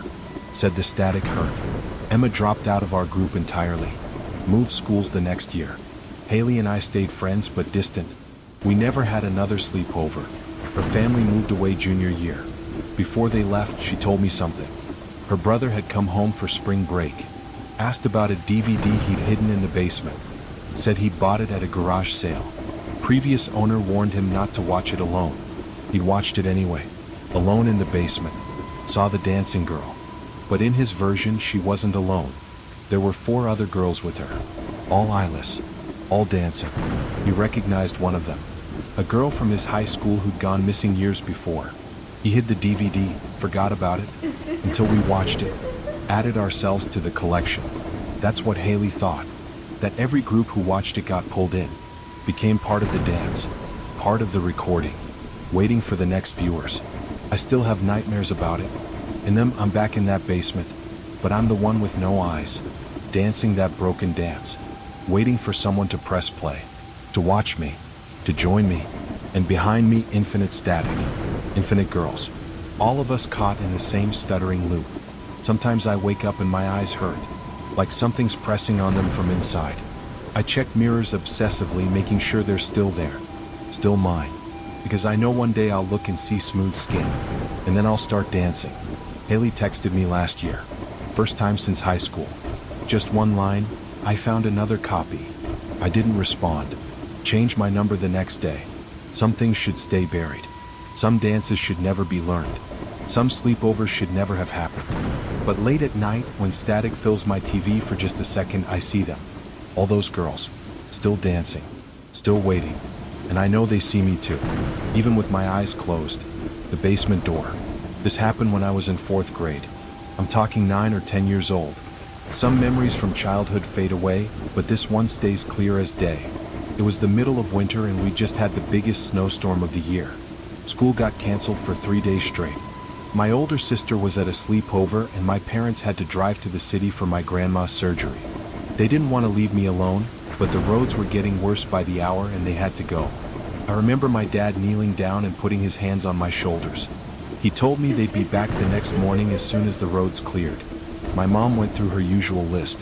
Don't open the door for anyone. Keep the TV volume low. There's leftover pizza in the fridge. Call if anything happens. Oh, and one more thing, stay out of the basement. The furnace had been acting up and they didn't want me messing with it. At the time, I thought they were being dramatic. I mean, I'd stayed home alone for a few hours before. What difference did overnight make? Plus, I had my whole evening planned out. Video games until my eyes hurt, then movies until I passed out on the couch. No bedtime meant I could finally beat that level I'd been stuck on for weeks. The first few hours were great. I ate cold pizza straight from the box and drank way too much soda. I beat not just 1 level but 3. Outside, the snow kept falling, making everything quiet except for the wind that rattled the windows every now and then. Around 9 o'clock, I started hearing this sound. It was coming from somewhere below me. A steady thump, thump, thump.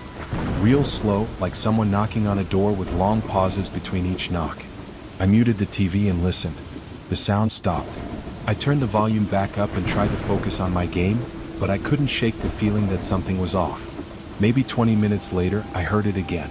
This time it was louder. And it wasn't just thumping. There was a dragging sound too, like someone pulling something heavy across concrete. That's when I remembered the basement door was right below the living room. The sound was coming from down there.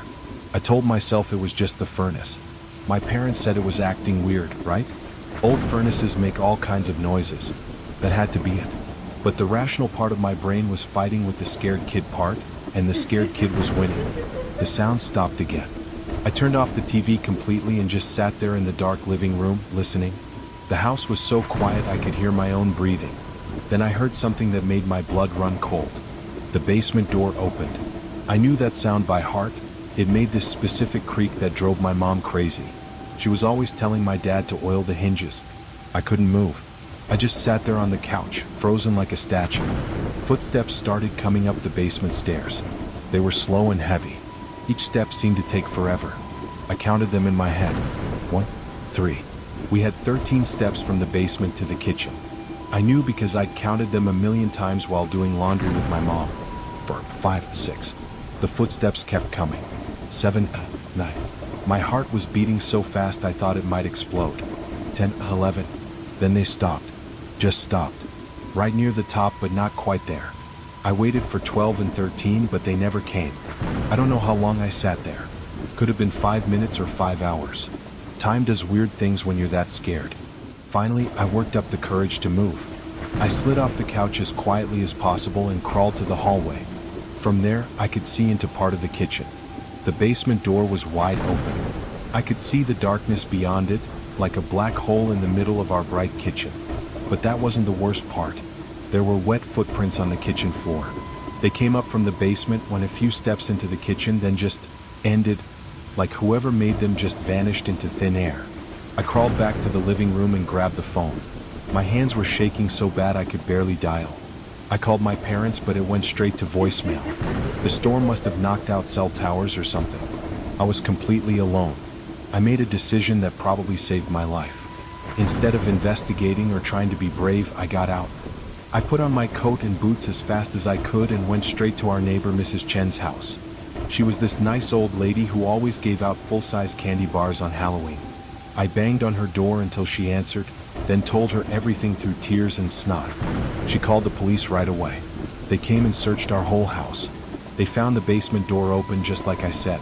They found the wet footprints too. But they didn't find anyone. What they did find was worse in a way. The basement window was broken from the outside. There were more footprints in the snow leading to it. Someone had definitely been in our house. The police said whoever it was must have heard me leaving and went back the way they came. They found tracks leading away from the house and into the woods behind our property. The tracks went on for a while, then just stopped like the person found a road or got in a car. My parents drove home through the storm that night. I'd never seen my dad drive that fast on snowy roads. They were terrified and felt so guilty for leaving me. We stayed in a hotel for a few days while they installed new locks and an alarm system. We never found out who was in our basement that night. Nothing was stolen. Nothing was moved except for that door. The police said it might have been someone looking for shelter from the storm, but that didn't explain why they came upstairs, or why they stopped at step 11. I'm an adult now with kids of my own. We live in a different state in a house with no basement. My kids think I'm overprotective sometimes, especially about locked doors and alarm systems. They don't understand why I check the locks 3 times before bed or why I insist on motion sensors for every room. But I remember those footsteps. I remember counting to 11 and waiting for 12. Some things you just don't forget. The bus stop. This happened during my junior year of high school. I was 16 and had just gotten my first job at the grocery store in town. It wasn't much, just bagging groceries and collecting carts from the parking lot, but it was mine. The only problem was I didn't have a car yet, so I had to take the bus home after my evening shifts. My shifts usually ended at 10, which meant I caught the 10:15 bus.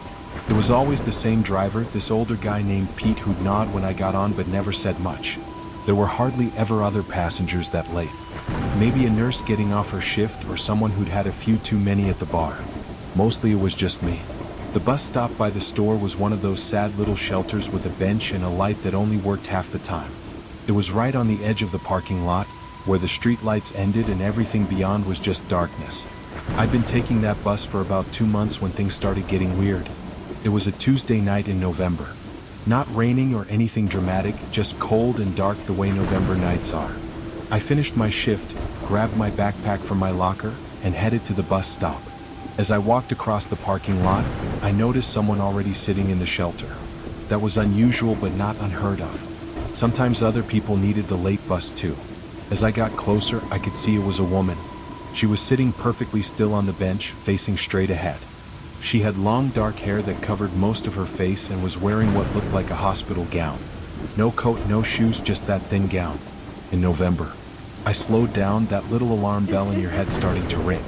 Something wasn't right. But I couldn't just stand in the parking lot forever. The bus would be there soon. So I walked into the shelter and sat on the opposite end of the bench as far from her as possible. She didn't move, didn't look at me, didn't even seem to breathe, just sat there staring at nothing. I pulled out my phone and pretended to text someone, but really I was watching her out of the corner of my eye. Her feet were dirty and cut up, like she'd been walking barefoot on gravel. Her hands were in her lap, and I could see her nails were broken and had something dark under them. Dirt? What? I couldn't tell in the dim light. The bus was late. It was never late. 10:15 came and went. 10:20, 10:25. The whole time she never moved. I was starting to think maybe I should call someone when she finally did something. She turned her head toward me. Not her body, just her head, like an owl. Her face was wrong. I don't know how else to describe it. All the features were their eyes, nose, mouth, but they didn't fit together right. Like someone had tried to draw a face from memory and got the proportions all messed up. Her eyes were too far apart. Her mouth was too small. And her skin was this gray color, like old meat. She smiled at me. At least, I think it was supposed to be a smile. Her tiny mouth stretched wider than it should have been able to, showing teeth that were all the same size and shape. Like baby teeth in an adult mouth. "Bus," she said. Just that one word. Her voice sounded like she was talking underwater. I nodded and looked away, my heart hammering. Where was the damn bus? I thought about running back to the store, but it was closed now. The parking lot was empty. I was alone with this person. "Bus coming," she said. Same underwater voice. I looked down the road and saw headlights in the distance. Relief flooded through me.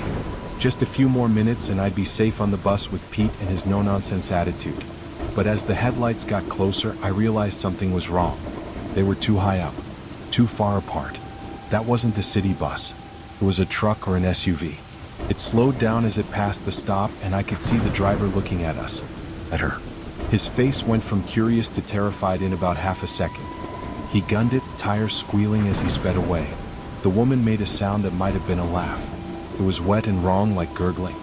"Not bus," she said. I stood up. Screw this. I'd walk home. It was only 3 miles. But as soon as I moved, she grabbed my wrist. Her hand was ice cold and way too strong. I tried to pull away but couldn't. "Wait for bus," she said. Together. I was about to scream when I saw actual bus headlights coming down the road. The real ones this time. I knew the pattern of lights on the city buses by heart. The woman let go of my wrist and went back to staring straight ahead like nothing had happened. The bus pulled up and the doors opened. Pete looked at me, then at the woman, and his face went pale. "Just you tonight?" he asked me. I didn't understand what he meant at first. Then I looked at the bench. The woman was gone. Not walking away, not hiding somewhere. Gone. Like she'd never been there at all. I practically jumped onto the bus. As Pete closed the doors and pulled away, I looked back at the shelter. Empty. But on the bench where she'd been sitting, there was a wet spot. And on the ground, those same dirty footprints leading from the bench to nowhere. Pete didn't say anything for a few stops. Then quietly he asked, "You saw her too?" "Yeah," I whispered. "3rd time this month," he said. "Always at that stop. Always asking about the bus. But she never gets on." He looked at me in the rearview mirror. "You're the first person she's touched though." I looked at my wrist. There were marks where her fingers had been. Not bruises exactly, but the skin was different. Whiter. Older looking. Those marks stayed for weeks, and even now, years later, I can still see them if I look close enough. I found a different job after that. Day shifts only. When I finally got my car, I made sure to never drive past that bus stop at night. Pete retired early the next year. I heard from someone that he'd started refusing to drive the late routes. Said he'd seen too much. I still don't know what that woman was or what she wanted. But sometimes, on cold November nights, I think about her sitting in that shelter, waiting for a bus that she never gets on. And I wonder what would have happened if I'd waited with her. If Pete hadn't shown up when he did. If I'd been there when whatever she was waiting for finally arrived. The motel mirror. This happened last year. I was 28 and driving across the country for a new job. I'd done the drive before with friends, but this time I was alone. Just me, my stuff crammed into a beat-up Honda and 2,000 miles of highway. I'd been driving for 12 hours straight. I know you're not supposed to do that, but I wanted to make good time. Plus, I was running from a bad breakup and a dead-end life. The more miles I put between me and home, the better I felt. Or at least that's what I told myself. It was close to midnight when I finally admitted I needed to stop. My eyes were doing that thing where the road starts to blur and you catch yourself drifting. I took the next exit that promised lodging and found myself on this empty stretch of state highway. The kind where the street lights end and it's just your headlights against the dark. The first motel I passed looked abandoned. Windows boarded up, sign half fallen. The second wasn't much better. I was starting to think I'd have to sleep in my car when I saw it. The Starlight Motel. A classic one-story motor lodge with doors that opened right to the parking lot. The neon sign was mostly working and there were a couple cars in the lot. Good enough for me. The office was exactly what you'd expect. Wood paneling, ancient carpet, and a desk with one of those old-fashioned bells. I rang it and waited. The guy who came out looked like he'd just woken up. Flannel shirt, messy hair, beard that needed trimming. He didn't say hello or anything, just looked at me like I was bothering him. Need a room? I said. He nodded and pulled out an actual paper ledger. Who still uses those? He flipped through pages, running his finger down lists of something. Room numbers, maybe. Finally, he looked up. Got one room left. Number 9. Great, I said, pulling out my wallet. He shook his head. You sure? Might want to try the Comfort Inn down the road. 20 miles or so. That was weird. What kind of motel clerk tries to send away customers? I'm sure. I can barely keep my eyes open as it is. He stared at me for a long moment, then shrugged. Your choice. The whole check-in process was strange. He made me write my name and license plate number in his book. Asked for cash only, no cards. Gave me an actual metal key instead of a key card. And the whole time he kept glancing at me like he was trying to memorize my face. Checkout's at 11, he said, handing me the key. And miss, don't open the door for anyone tonight. No matter what. Okay. I said, weirded out but too tired to care much. I'm serious, he said. Lock the door, close the curtains, and don't open up for anyone. Not other guests, not staff, not even me. Understand? I nodded and took my key. Room 9 was at the far end of the building. As I walked down the row of doors, I noticed something odd. All the other rooms had their curtains drawn tight, but little slivers of light showed through. TVs maybe. Normal motel stuff. But it was dead quiet. No TV sounds, no talking, no nothing. The room itself was standard motel shabby. 2 beds, old TV, water-stained ceiling. But clean enough. The first thing I did was lock the door and put on the chain. The clerk's warning had spooked me more than I wanted to admit. I took a quick shower and crawled into bed. The sheets smelled like strong detergent, that industrial kind that's supposed to make you think everything's clean. I was exhausted but also wired from driving so long. You know that feeling where your body's tired but your mind won't shut off? I must have dozed off eventually because I woke up to knocking. Gentle at first, like someone wasn't sure they had the right room. I looked at the clock. 3:17 a.m. Who knocks on motel doors at 3 a.m.? I lay there, not moving, hoping they'd go away. The knocking came again, a little louder. Then a voice. Hello? Miss, I'm sorry to bother you. It was a woman's voice. She sounded normal. Worried maybe. I sat up but didn't say anything. Miss, I'm in room 7. My phone's dead and my car won't start. Could I use your phone to call AAA? It sounded reasonable. I'd want help too if I was stuck at a creepy motel in the middle of the night. I got out of bed and walked to the door. My hand was on the chain when I remembered what the clerk said. Don't open the door for anyone. Miss, please? I'm scared out here by myself. I looked through the peephole. A woman stood outside, maybe 40 years old. Normal looking. Coat and jeans. She was hugging herself like she was cold. Nothing threatening about her. But something made me step back. Maybe it was the clerk's warning. Maybe it was instinct. Instead of opening the door, I said, I'm sorry, I can't. Maybe the office can help. Silence. Then the woman spoke again, but her voice was different. Lower. Angry. Open the door. No, I said, backing away. Open the door now. Not a request anymore. A demand. I grabbed my phone to call 911, but there was no signal. Of course. Middle of nowhere motel, what did I expect? The landline phone by the bed was dead too. The knocking turned to pounding. The whole door shook. Then nothing. Silence again. I stood there in the dark, heart racing, waiting. After what felt like forever, I heard footsteps moving away. I crept to the window and peeked through a gap in the curtains. The woman was standing in the middle of the parking lot. Just standing there. Then another person came out of room 7 and stood next to her. Then someone from room 5. And room 3. One by one, people came out of their rooms and stood in the parking lot. All of them facing my room. They stood there for maybe 10 minutes. Not moving, not talking, just staring. Then all at once, they turned and walked to the far end of the parking lot. They kept walking until the darkness swallowed them up. They didn't get in cars. They didn't go back to their rooms. They just walked into the night and disappeared. I didn't sleep the rest of the night. I sat on the bed with the lamp on, watching the door and window. When the sun finally came up, I packed my stuff and got out of there as fast as I could. The office was empty when I dropped off my key. I left it on the desk and practically ran to my car. As I drove away, I looked in the rearview mirror. The clerk was standing in the office doorway watching me go. He raised his hand in what might have been a wave or might have been something else. I drove for 3 hours before I stopped for gas. When I was filling up, I Googled the Starlight Motel. There were no reviews, no website, no phone number. Just one news article from 1987 about a fire that killed 6 guests. All in rooms at the far end of the building. Rooms 7 through 12. Room 9 was mentioned specifically. A woman traveling alone. They never found her body. I don't take back roads anymore. I don't stay at old motels. And I definitely don't open doors at night, no matter who's knocking. Because sometimes I still dream about those people in the parking lot, standing in the dark, staring at my room, waiting for me to open the door and join them. The clerk saved my life that night. I'm sure of it. He knew what would happen. That's why he tried to send me away. That's why he gave me all those warnings. And that's why, when I think about it now, I remember one detail that didn't seem important at the time. When he was flipping through his ledger, looking for an empty room, his fingers stopped at 9.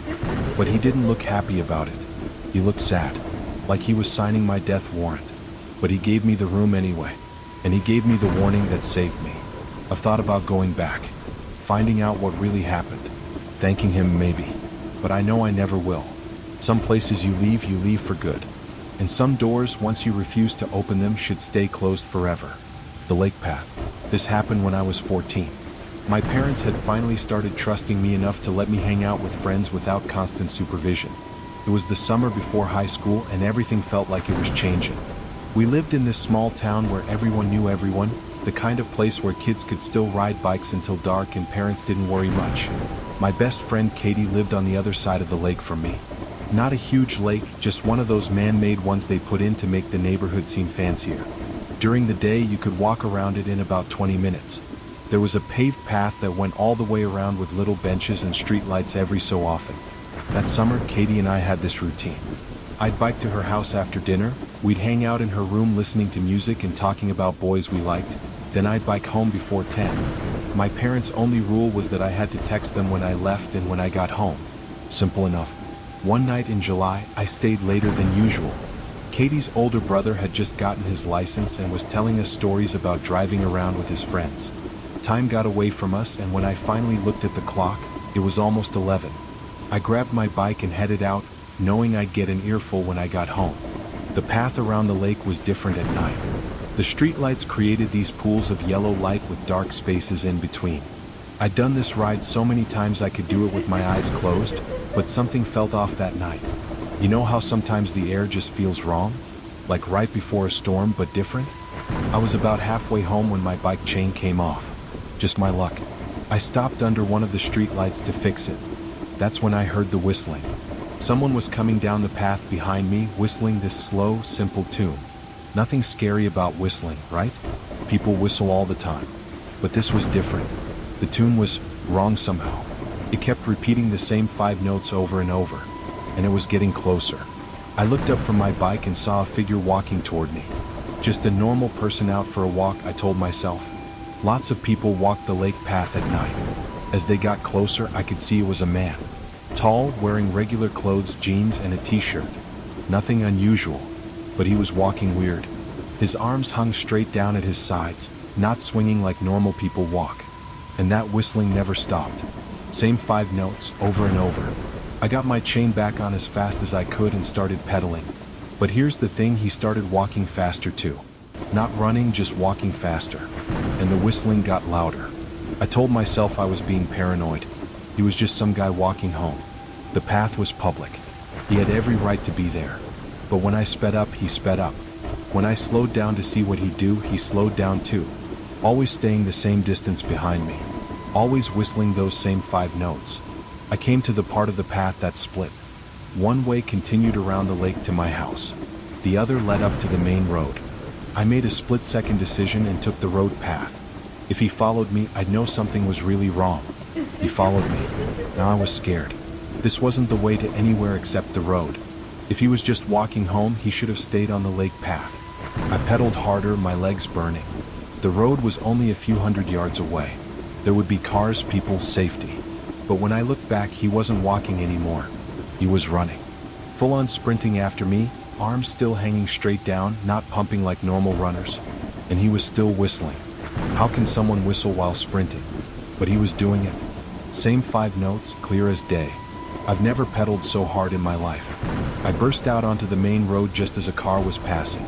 I swerved to avoid it, almost crashed, but kept going. I looked back one more time. The man had stopped at the edge of the path, right where it met the road.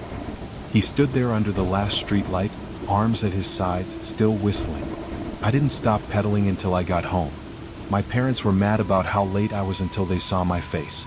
I told them everything. My dad drove back to check the path, but the man was gone. They called the police, but what could they report? A man whistled and walked fast? It didn't sound like much when you said it out loud. Katie's parents started picking me up after that. I never biked the lake path at night again. But sometimes when I was in my room with the window open, I'd hear it.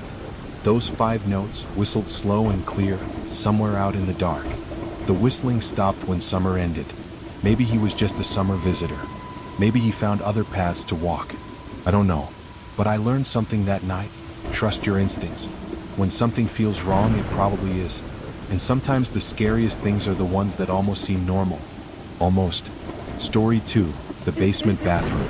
This happened when I was 16. I'd just gotten my first real girlfriend, and her parents were going out of town for their anniversary. She invited me and a few friends over for a small party. Nothing crazy, just pizza and movies. Her parents were cool about it, they trusted her, and honestly, we were all pretty good kids. Her name was Amanda, and she lived in this old Victorian house downtown. The kind with servant stairs and weird little rooms that used to be something else. The house had been in her family forever. Her great-grandfather built it or something. It was beautiful but also kind of creepy, especially the basement. The party was going fine. There were maybe 10 of us sprawled around the living room watching some terrible horror movie and making fun of it. I'd had a lot of soda and needed to use the bathroom. The one on the main floor had a line, so Amanda told me to use the one in the basement. Just go down the stairs and turn left, she said. The light switch is on the right. Don't mind the weird stuff down there, my dad collects antiques. I'd never been in her basement before. The stairs were narrow and creaked with every step. The light switch was one of those old push-button ones that made a loud click. The basement was exactly what you'd expect. Concrete floor, exposed beams, and yeah, lots of weird antiques. Old mannequins, furniture covered in sheets, boxes stacked everywhere. The bathroom was small and clearly added later. Probably used to be a closet or something. Just a toilet and a tiny sink. The door didn't quite close all the way, you had to lift it a little to get the latch to catch. The light was one of those pull-chain bulbs that swung back and forth when you turned it on. I did my business and washed my hands. That's when I noticed the mirror was weird. It was old, with a thick wooden frame, and the glass was that wavy kind you see in really old houses. But that wasn't the weird part. The weird part was that my reflection looked delayed. Like when you're on a video call with bad internet. I'd move my hand, and a half-second later, my reflection would move its hand. I figured it was just the old glass playing tricks. But then I smiled at myself, just being goofy, and my reflection didn't smile back. It just stared at me with this blank expression. I stepped back and my reflection stepped back too, but its face was still wrong, still blank. I raised my hand to wave and it raised its hand too. Everything matched except the face. In the mirror, I wasn't smiling or frowning or anything, just staring with dead eyes. Then the lights went out. Not just the bathroom light, all the lights. The whole basement went black. I could hear my friends upstairs screaming and laughing. The power must have gone out up there too. But down in the basement, in that tiny bathroom with the door that didn't quite close, it was completely dark. I reached for where I thought the door was and felt the knob. But when I tried to turn it, it wouldn't budge. The door was stuck. I pulled and pushed, lifted it like Amanda had shown me, but nothing worked. That's when I heard breathing that wasn't mine. It was coming from where the mirror was. Slow, steady breathing. I know it sounds impossible, mirrors don't breathe. But I swear that's what I heard. In and out, getting louder. I fumbled for my phone in my pocket, turned on the flashlight. The mirror was the first thing I saw. My reflection was still there, but it was smiling now. Not a nice smile. Too wide, too many teeth. And its eyes were wrong. They looked like mine, but darker, emptier. I watched in horror as my reflection raised its hand and pressed it against the glass from its side. The glass bent outward like it was made of plastic instead of glass. The hand pushed harder and the glass stretched more, like something trying to push through a thin membrane. I panicked, started banging on the door, yelling for help. But upstairs they were all shouting about the power being out, and old houses are good at swallowing sounds. Nobody heard me. The breathing from the mirror got louder, and now I could hear something else. Whispering. I couldn't make out the words, but it sounded like my voice. My voice coming from the wrong side of the mirror. The door suddenly flew open. I fell backward into the basement, scrambling away from the bathroom. Amanda was standing there with a flashlight, looking confused. The power came back on upstairs, she said. Are you okay? We heard banging. I pointed at the bathroom, at the mirror, but when she shined her light in there, it looked normal. Just an old mirror with wavy glass. Nothing pushing through. No wrong reflections. She helped me up, probably thinking I'd freaked out when the lights went off. We went back upstairs and I tried to act normal for the rest of the night. But I couldn't stop thinking about what I'd seen. When the party ended and Amanda walked me to the door, I asked her about the mirror. Oh, that thing? She said. Yeah, it's super old. My dad bought it at an estate sale. The lady selling it said it came from a house where some weird stuff happened. Why? I didn't tell her what I saw. How do you explain something like that? But I did tell her she should be careful. She laughed and said I'd watched too many horror movies. A few weeks later, Amanda's family got rid of the mirror. She told me her dad had gone down to use the bathroom one night and came back up white as a sheet. He wouldn't say what happened, just that the mirror had to go. They put it out for trash pickup, but the next morning it was gone. Someone must have taken it. I still wonder about that sometimes. Where the mirror ended up. If whoever took it has noticed anything strange. If they've seen their reflection do things it shouldn't. If they've heard the breathing and the whispering. If they've watched the glass bend outward like something's trying to escape. Amanda and I broke up eventually, normal teenage stuff. But before we did, she told me something. The house where the mirror came from, the estate sale, the family that lived there had a son who disappeared. He was last seen in the basement bathroom, looking at himself in the mirror. They found the bathroom door locked from the inside, but he was gone. Just vanished. The mirror was the only thing left in the room. The night swim. This happened the summer I turned 17. I was working as a lifeguard at the community pool, trying to save money for college. It was a good job, decent pay, lots of sun, and I got to hang out with other kids my age all day. The pool closed at 8, but we usually didn't finish cleaning up until 9 or 9:30. There were 4 of us on the closing shift that night. Me, Tyler, Sarah, and Jessica. Tyler was 19 and kind of our unofficial leader. He'd been working there the longest and knew all the procedures. Sarah and Jessica were best friends, both 16, always laughing about something. It was one of those perfect summer nights. Still warm but not too hot, with a big full moon making everything silver and shadows. We'd finished all the cleaning, checked the chemical levels, skimmed the leaves, put away the equipment. Tyler was locking up the supply shed when Jessica had an idea. We should go swimming, she said. When's the next time we'll have the whole pool to ourselves? It was against the rules, obviously. Big time against the rules. The pool was closed, we weren't supposed to be there after hours, and our manager would fire us if he found out. But we were 17 and stupid, and it did sound fun. Tyler was against it at first, but Sarah and Jessica wore him down. Just for like 20 minutes, Sarah said. We'll be super careful. So we did it. Didn't even change into suits, just jumped in with our clothes on. The water felt amazing after working in the heat all day. We were laughing, splashing around, acting like little kids. Tyler did a cannonball off the high dive. Jessica and Sarah were trying to do synchronized swimming moves. It was fun. Then I noticed someone else in the pool. At first, I thought it was just shadows from the moonlight. The pool lights were off, so everything was kind of dark and silvery. But there was definitely someone in the deep end just floating there. Not moving, not swimming, just floating face down. Hey, I called out. Did someone else come in? The others stopped splashing and looked where I was pointing. We all saw it at the same time. A person floating motionless in the deep end. Lifeguard training kicked in immediately. I started swimming toward them fast as I could, already running through rescue procedures in my head. But as I got closer, something felt wrong. The person was too still. Even unconscious people move a little in the water. This was like someone had put a mannequin in the pool, and the proportions were off. The arms were too long, the head too small. I was about 10 feet away when it moved. Not like a person moves. It sort of folded in half backward, spine bending the wrong way, then unfolded and started swimming. But the swimming was wrong too. It moved through the water without making any splashes, completely silent, using these long, smooth strokes that covered way too much distance. It was swimming toward Tyler. I screamed a warning, but Tyler had already seen it. He was scrambling for the pool edge, but this thing was fast. Impossibly fast.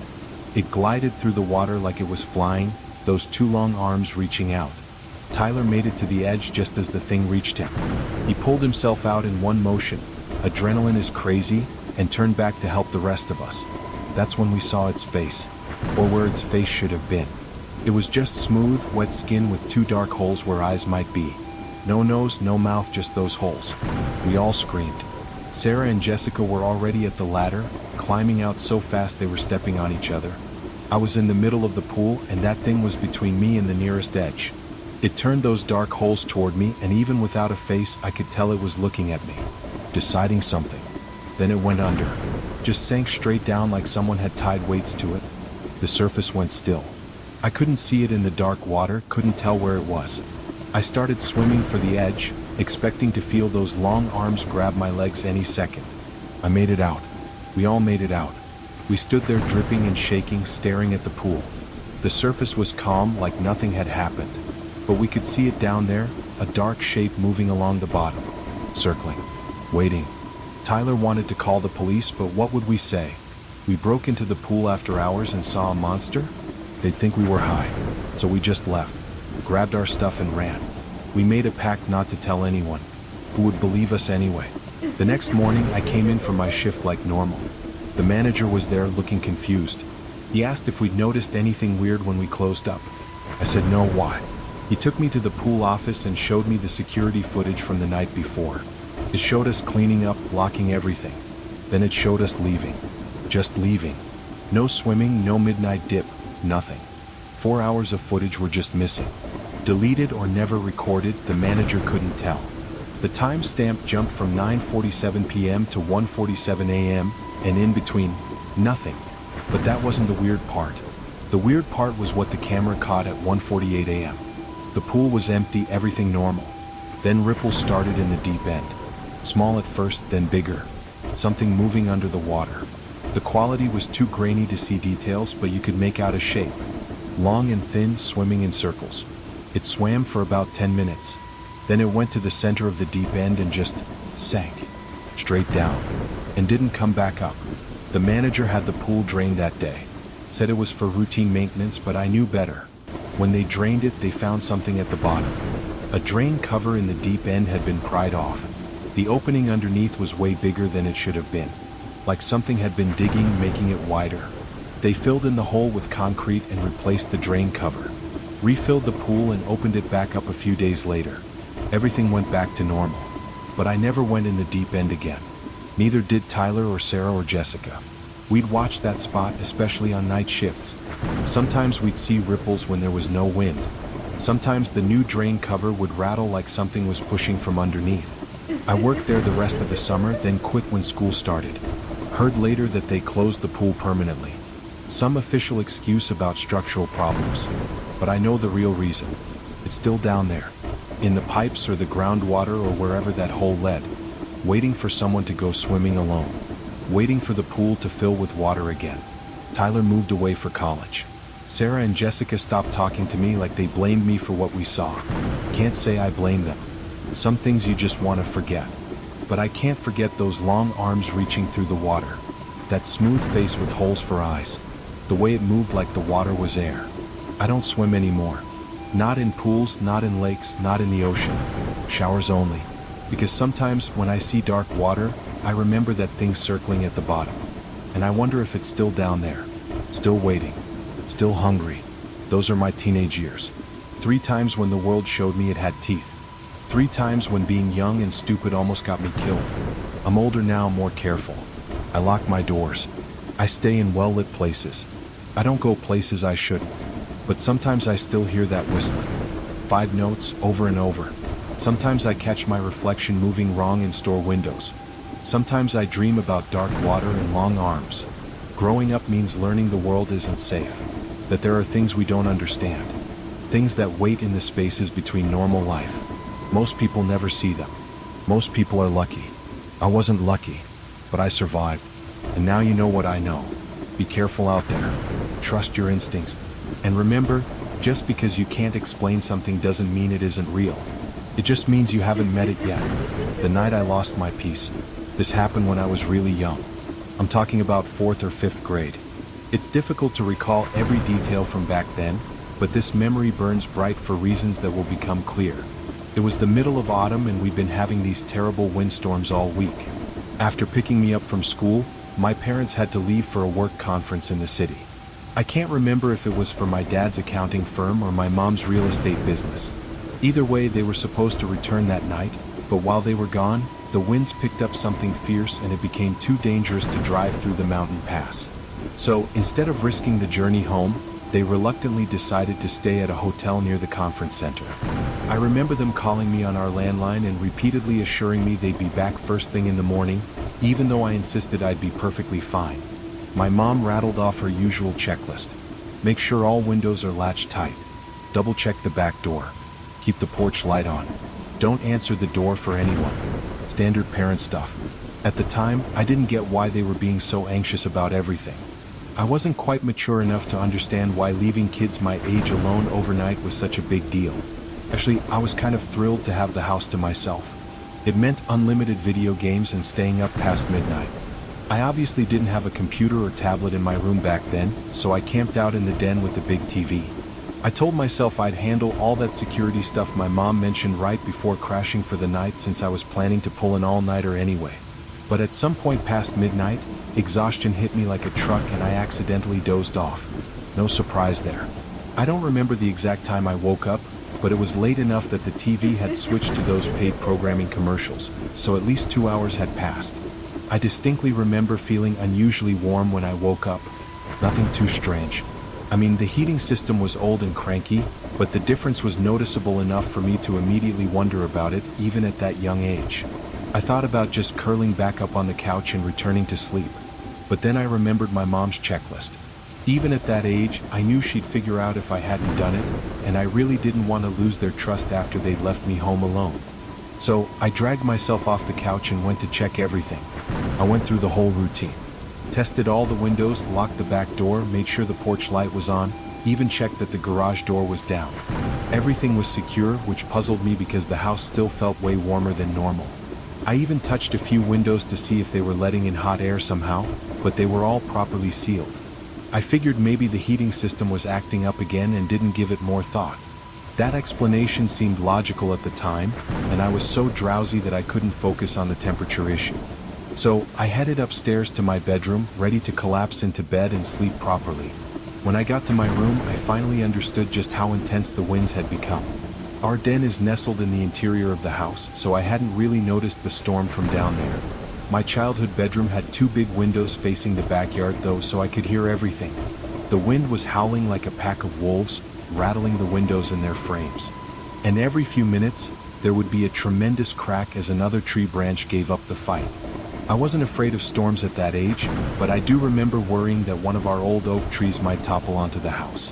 That's probably why I had difficulty falling back asleep, even though I'd been exhausted just 30 minutes earlier. As I was lying there trying to drift off, I started noticing these strange sounds. Every so often, there were these metallic scraping noises like someone dragging a rake across concrete. Thing is, it didn't match the rhythm of the wind. Even then, I could tell the difference between storm sounds and something else. It started bothering me after a while. For whatever reason, it wasn't the storm keeping me awake. It was that persistent scraping.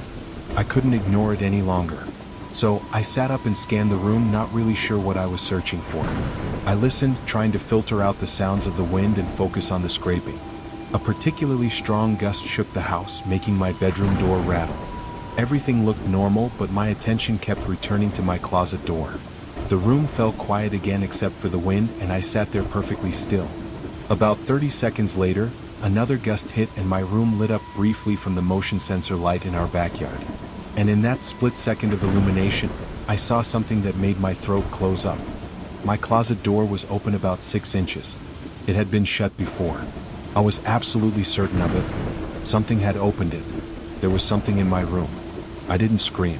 I didn't speak. I didn't even breathe loudly. I just slipped out of bed as silently as possible and crept out of the room. That walk from my bed to the hallway felt like crossing a desert. I immediately went downstairs and crawled under our kitchen table.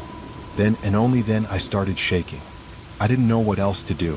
There was someone in my house, in my bedroom, and my parents were hours away in the city. I'm not sure how long I stayed under that table, but at some point I heard movement upstairs. Heavy footsteps walking across my bedroom floor. They weren't normal footsteps. It sounded like whoever it was kept stumbling, catching themselves against walls. The footsteps moved into the hallway, then started coming down the stairs. Each step was deliberate but unsteady. They were approaching the kitchen like they knew exactly where I'd gone. I can't describe how terrified I was. I genuinely thought something terrible was about to happen. And then from under the table, I saw them. I couldn't see their upper body, but 2 bare feet came into view. 2 filthy, scratched-up feet with long yellow toenails. The feet were swaying slightly like the person could barely stay upright. There were fresh cuts all over them like they'd been walking through broken glass. And just as I thought things couldn't get worse, they dropped something. It was a screwdriver. It clattered against our tile floor. And I'm telling you, it took every ounce of self-control to hold back a scream. If that person bent down to retrieve the screwdriver, they'd absolutely spot me. With wide eyes, I watched as those feet stood there, not picking up the tool but not moving away either. It felt like a terrible game of hide and seek where being found meant something unthinkable. Eventually, they finally shuffled away and I couldn't see them anymore. I listened as those unsteady footsteps wandered around our first floor for what felt like hours. And then finally, the front door creaked open and slammed shut. They were gone. I stayed hidden under that table until sunrise. Part of it was fear, but another part was pure shock. I just remember feeling frozen and helpless. I was old enough to understand the danger I'd been in, but not mature enough to process it properly. The rest of the night was kind of hazy. I grabbed the screwdriver off the floor, not wanting my parents to find it. The next morning, after triple checking that the front door was locked, I dragged myself upstairs, crawled into bed, and passed out. Everything went back to normal after that. For whatever reason, I was too scared to tell my parents. I didn't want them to know I'd been in danger while they were gone, so I just buried the whole experience. It wasn't until I was in high school that I finally told them the story, and it took real convincing for them to believe me. Looking back, keeping it secret was a terrible choice since there was nothing that could be done about it years after the fact. If I'm being honest, this experience messed me up for most of my childhood. I slept with multiple nightlights after that, and I developed intense anxiety about being alone that didn't fade for years. I still can't fully explain what happened that night, but I learned an important lesson. Always secure your home at night. I'm an only child and live with my mom and dad in a modest 2-story house. It's perfect for just the 3 of us, though my parents always joked that they'd planned on more kids but never got their act together. Anyway, I was 16 when this happened. It was a humid Saturday night sometime in August. I can't pinpoint the exact date, but I do remember it was during the last few weeks of summer vacation. There's something else I should mention. I have several medical conditions that complicate my life. I get severe migraines, have occasional seizures, and sometimes struggle with sensory overload. I'm also one of those people who needs absolute darkness to fall asleep. Even a tiny LED light is enough to keep me awake. I've mostly figured out how to manage it, but staying at friends' houses is still challenging. People always say they find thunderstorms soothing and that rain helps them sleep, but it has the opposite effect on me. We don't get storms often where I live, but every now and then we get these intense downpours that keep me up all night. To be fair, it wasn't a full thunderstorm that night, just steady, heavy rain that drummed against the windows. No matter what I tried, I couldn't tune out the sound of water hitting the roof. It was late, probably around 1 in the morning, when I accepted that sleep wasn't happening. So, I got up and considered ways to tire myself out. Eventually, I decided to take a walk around the neighborhood. This wasn't unusual for me. Walking at night was actually something my doctor had suggested for my insomnia. We live in a very quiet suburb, and there's a well-lit walking trail that runs through the whole neighborhood, so nighttime walks never felt dangerous. Plus, the trail has emergency call boxes every quarter mile, which is another reason I'd always felt safe using it.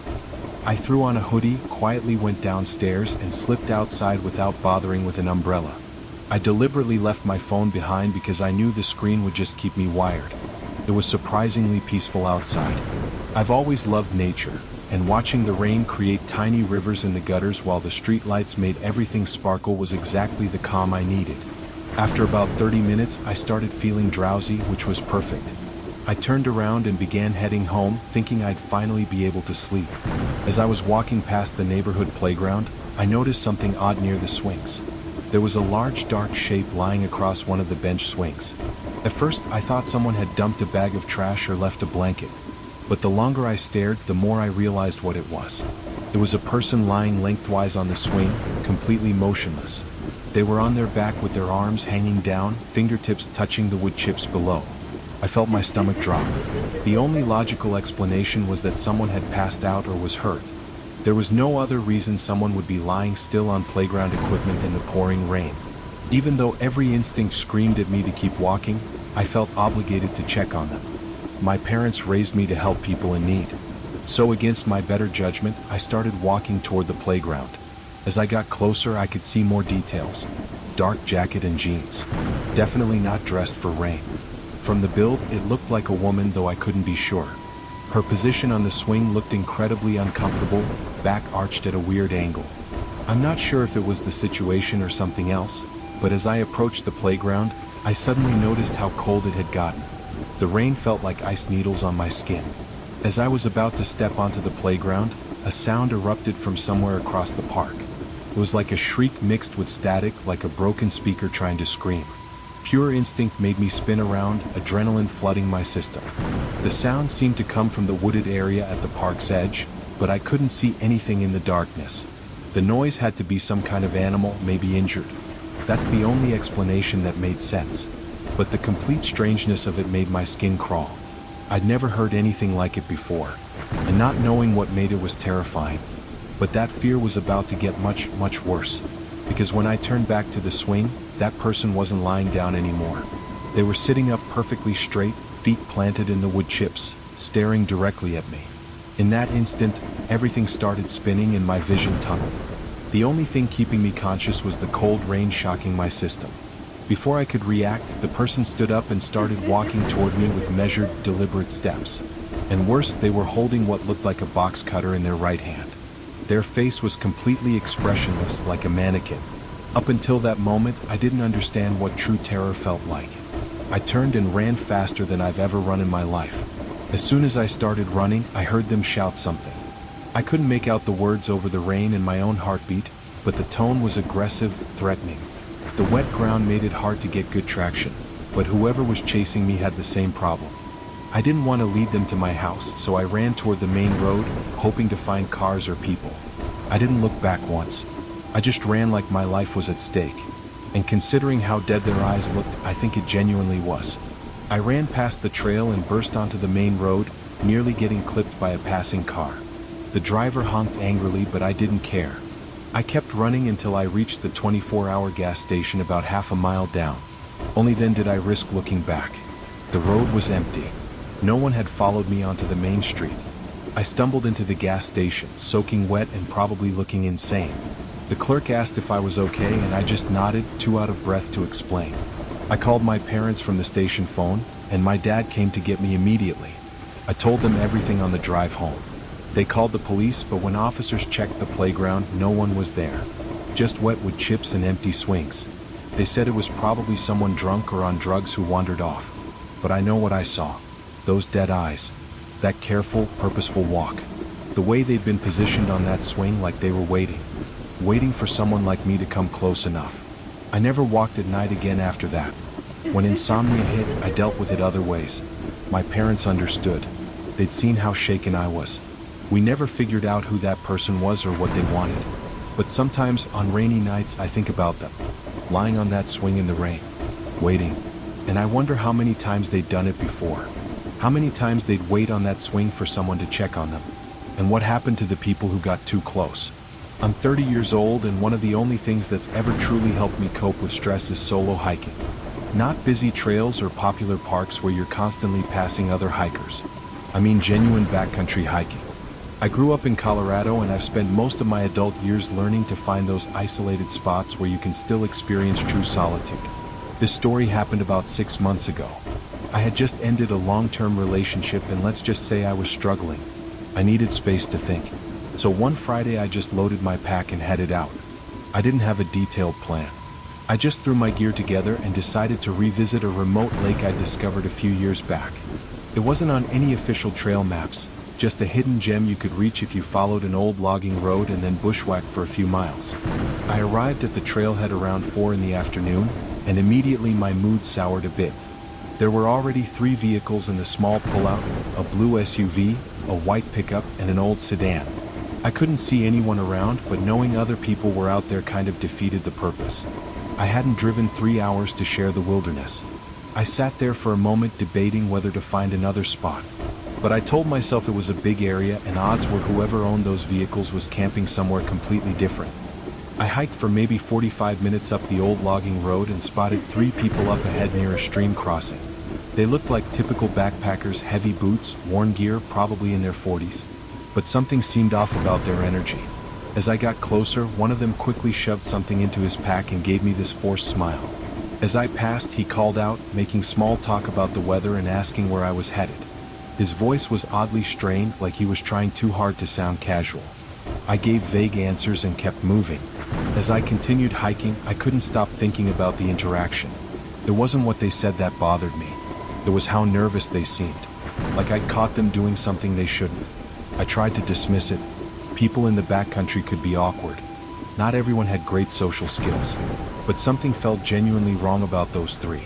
I found a spot to camp about 2 miles past where I'd seen them, tucked into a grove of pines near the lake. It wasn't ideal, but it was private enough. I set up my tent, filtered some water, and tried to relax with a book. A light drizzle started around sunset, so I put on my rain jacket and just sat by the lake, trying to process everything that had led me here. Later, I was sitting on a log near the shore when I noticed someone on the opposite bank. It was one of the 3 from earlier, the one who'd spoken to me. He was alone this time. He saw me and waved enthusiastically. I hesitated, then waved back, figuring it was better to seem friendly. He yelled something across the water, but I couldn't make it out over the distance. I shrugged and pointed to my ear, the universal sign for "can't hear you." That's when he pulled out what looked like an old film camera. Before I could react, he pointed it at me and I saw the flash go off. Then another. And another. He took at least 5 or 6 photos of me from across the lake. Then, without any explanation, he just turned and walked back into the trees. I was thoroughly creeped out. The overly nervous behavior earlier was one thing, but taking photos of a stranger? That crossed a line. I went back to my tent and tried to convince myself it was just some weirdo with no boundaries. Maybe he was documenting his trip or something. But I couldn't shake the feeling that something was very wrong. After dark, I crawled into my sleeping bag and tried to rest, but my mind kept racing. Between the breakup thoughts and the strange encounter, sleep felt impossible. I don't know what time it was when I first heard the footsteps, but it was deep into the night. The rain had stopped, and the forest was quiet except for the occasional drip from the trees. At first, I tried to convince myself it was just an animal, but the pattern was too regular, too deliberate. Someone was walking around my campsite, circling my tent. My hand went immediately to the knife I keep clipped inside my tent. I'm not paranoid, but I'm not stupid either. A woman camping alone needs protection. I lay there, barely breathing, tracking the footsteps as they circled closer. Then they stopped right outside my tent door. I could hear breathing. Slow, controlled breathing, like someone trying to be quiet but not quite succeeding. I gripped my knife and made a decision. I'd rather confront whatever this was on my terms than wait for them to make the first move. I unzipped the tent and stepped out, headlamp blazing. The man from the lake was standing about 10 feet away, partially hidden behind a tree. His face was blank, emotionless, and he was holding a hatchet loosely in his right hand. For a moment, neither of us moved. My mind was racing through options, none of them good. I was miles from help, no cell service, with a stranger holding a weapon outside my tent in the middle of the night. But I've learned that in situations like this, showing fear is the worst thing you can do. I raised my knife where he could see it clearly and kept my voice steady despite the terror coursing through me. "Back up. Now," I said. "Turn around and leave, or things are going to get ugly fast." He tilted his head slightly, like he was considering something. Then he spoke, his voice flat and strange. "My friends thought I shouldn't come. Said it was a bad idea. But I had to deal with them first." The way he said "deal with them" made my blood run cold. I didn't wait for him to say more. I grabbed the bear spray from my belt with my free hand and gave him one more warning. "Last chance. Drop the hatchet and leave." He didn't drop it. Instead, he took a step forward. I hit him with the bear spray, full blast to the face. He screamed and stumbled backward, dropping the hatchet and clawing at his eyes. I didn't stick around to see what happened next. I grabbed my pack, leaving the tent and everything else, and ran. Running through the forest at night is dangerous under the best circumstances. Doing it in a panic with only a headlamp for light is borderline suicidal. But I didn't have a choice. I stumbled and fell more times than I could count, branches tearing at my clothes and pack. I kept expecting to hear him behind me, but there was only the sound of my own crashing through the underbrush. I made it back to the parking area in what must have been record time. All 3 vehicles were still there.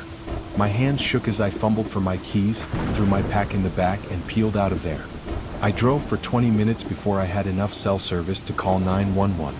The police found my abandoned campsite and the hatchet he'd dropped. They also found something else. Remember those other 2 people I'd seen with him? They found them about a mile from my camp. I won't go into details, but let's just say his comment about dealing with them wasn't just talk. They never found him. His car was still at the trailhead, but he was gone. Vanished into the wilderness. The investigation revealed he wasn't quite right mentally. He'd been reported missing from a psychiatric facility 2 weeks before. The other 2 hikers were just random people who'd had the bad luck to run into him on the trail. Just like me. Except I had bear spray and the instinct to use it. I haven't been camping since. I know I should get back out there, face my fears and all that. But every time I think about it, I remember that blank stare. That flat voice. The way he said he'd dealt with the others. I was lucky. Lucky I trusted my instincts. Lucky I came prepared. Lucky he underestimated me. Sometimes I wonder if he's still out there, living in the backcountry, watching trails, waiting for solo hikers. The police said he couldn't survive long without supplies, but I'm not so sure. People like that, people who are broken in fundamental ways, sometimes they surprise you with what they can endure. I still have the photos from that trip on my phone. Beautiful shots of the lake, the mountains, the sunset through the trees. But I can't look at them without thinking about him on the other shore, taking pictures of me. Planning, waiting, deciding. Those are my stories. 3 times when ordinary situations turned into nightmares. 3 times when being alone became being hunted. I share them not to frighten, but to warn. The world is full of beautiful, peaceful moments. But it's also full of people and things that don't belong. That wait in the spaces where we feel safe. Trust your instincts. They've kept our species alive for thousands of years. That uncomfortable feeling when something seems off? Listen to it. That voice telling you to leave, to run, to fight? Don't ignore it. Because sometimes the difference between a story you can tell and a mystery that never gets solved is just listening to that ancient voice that says, something is wrong here. Stay safe. Stay aware. And remember, just because you can't see the danger doesn't mean it isn't there. It just means it's waiting for you to get close enough. The wrong number. When I was 19, I got a new phone number because I switched carriers. Everything was normal for the first week until I started getting weird texts from someone I didn't know. At first I thought it was just someone who had the wrong number. The first text came on a Tuesday night while I was watching TV. It said, "Hey beautiful, hope you had a good day at work." I texted back, "Sorry, wrong number," and didn't think much about it. But then more texts kept coming. "I saw you at the coffee shop today, you look so pretty in that blue dress." I wasn't wearing a blue dress that day. I was wearing jeans and a white shirt. But I figured maybe this person was just confused about who they were texting. I sent back, "You have the wrong number, please stop texting me." The text didn't stop though. Over the next few days I kept getting messages like, "You look tired today, are you okay?" and "I love watching you walk to your car after work." These messages were starting to freak me out because whoever was sending them seemed to think they knew me. I tried calling the number, but it went straight to voicemail. The voicemail message was just the default one that said, "The person you're trying to reach is not available." No name or anything. After about a week of these random texts, I decided to just block the number. I thought that would be the end of it. But then the calls started coming from different numbers. Always no caller ID or numbers I didn't recognize. When I would answer, there would just be silence on the other end. Sometimes I could hear breathing. I started getting paranoid about going places alone. The text had mentioned seeing me at work and at the coffee shop, so I knew this person was somewhere nearby watching me. I worked at a small office downtown and there were always people walking around, so it could have been anyone. One day I was leaving work and I noticed the same car parked across the street from my office building. It was there when I arrived in the morning and still there when I left. I didn't think much of it until I saw the same car parked near my apartment later that night. That's when I really started to worry. I called my mom and told her what was happening. She said I should call the police, but I didn't think they would take me seriously. All I had were some weird texts and a car that might have been following me. I didn't even know for sure if it was the same car. The texts kept coming even though I kept blocking the numbers. Whoever this was had multiple phones or was using some kind of app to change their number. The messages were getting more detailed too. They would describe what I was wearing or where I had been that day. "You forgot your umbrella today, I saw you running in the rain." "The red lipstick you wore yesterday looked nice." "You seem sad lately, is everything okay at home?" That last one really bothered me because I had been having some problems with my roommate and had been feeling down. How could this person know that just from watching me? I started changing my routine. Instead of going to the same coffee shop every morning, I would go to different places. I would park in different spots and take different routes to work. But the text kept coming, so I knew this person was still finding me somehow. 3 weeks after this all started, I was walking to my car after work when I heard footsteps behind me. It was getting dark and there weren't many people around. I turned around but didn't see anyone. But I could swear I heard someone walking behind me. I started walking faster and the footsteps seemed to match my pace. I made it to my car and quickly got inside. As I was pulling out of the parking spot, I saw someone step out from behind another car. It was too dark to see their face, but they were definitely watching me leave. That night I got a text that said, "You seem scared today, you don't need to be afraid of me, I would never hurt you." I decided I had to do something. I couldn't keep living like this. I went to the police station the next day and filed a report. The officer who took my statement seemed to take it seriously, especially when I showed him all the texts I had been getting. He told me to keep documenting everything and to call them if anything else happened. He also suggested I consider changing my phone number again, but I didn't want to have to give a new number to all my friends and family. 2 days after I filed the police report, I was at home alone watching a movie when I heard something outside my window. I lived on the second floor of an apartment building, so there shouldn't have been anyone out there. I muted the TV and listened carefully. I heard what sounded like someone trying to climb up the fire escape outside my bedroom window. My heart started racing. I grabbed my phone and called 911. I whispered that I thought someone was trying to break into my apartment. While I was on the phone with the operator, I could hear whoever was outside moving around on the fire escape. They were definitely trying to get to my window. The operator told me to go to a room with a lock and stay on the line. I went into my bathroom and locked the door. I could hear the person outside still moving around. Then I heard them trying to open my bedroom window. Thank God I had locked it before going to bed like I always did. The police arrived about 10 minutes later. I heard them yelling at someone to get down from the fire escape. There was a lot of commotion and then it got quiet. One of the officers came up to my apartment and told me they had arrested someone for attempted breaking and entering. It turned out to be a guy named Marcus who lived in the apartment building next to mine.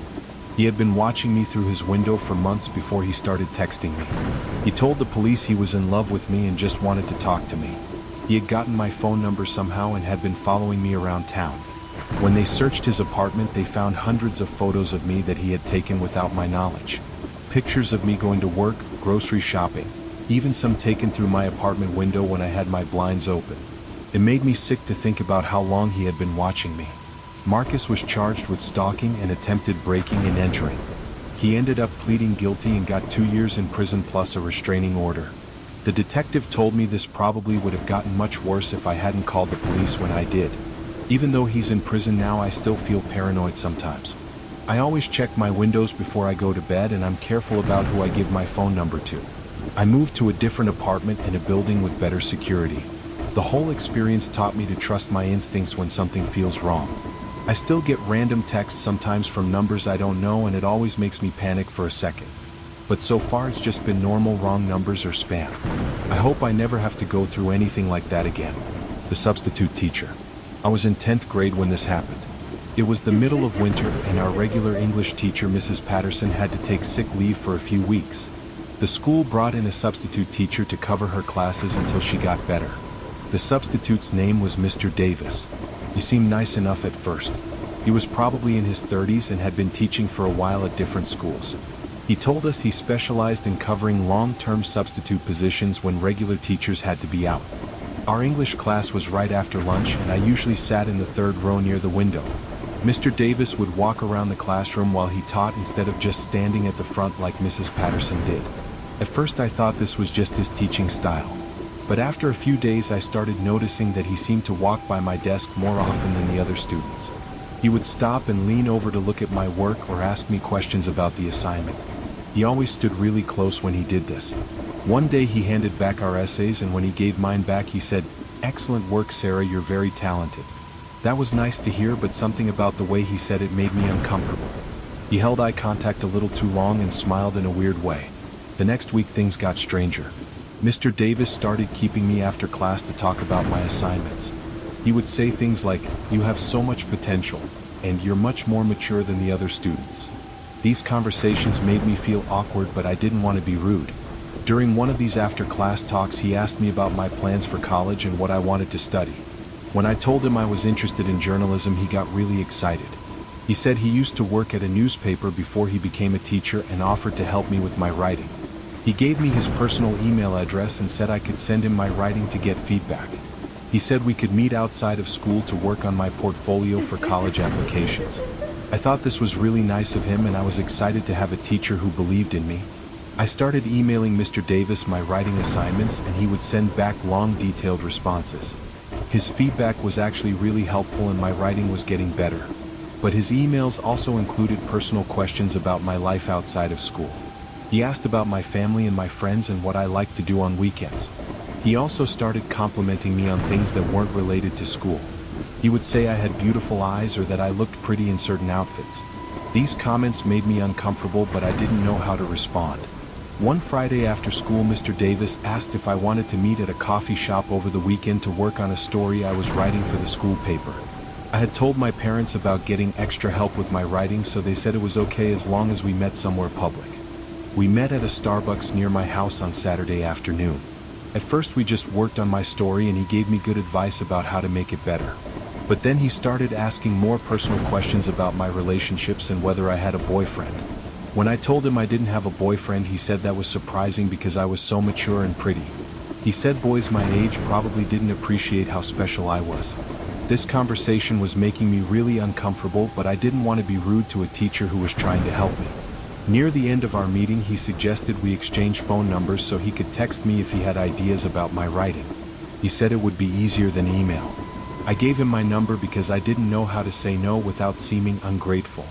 That night I got a text from Mr. Davis saying, "Thanks for meeting today, you're an amazing young woman."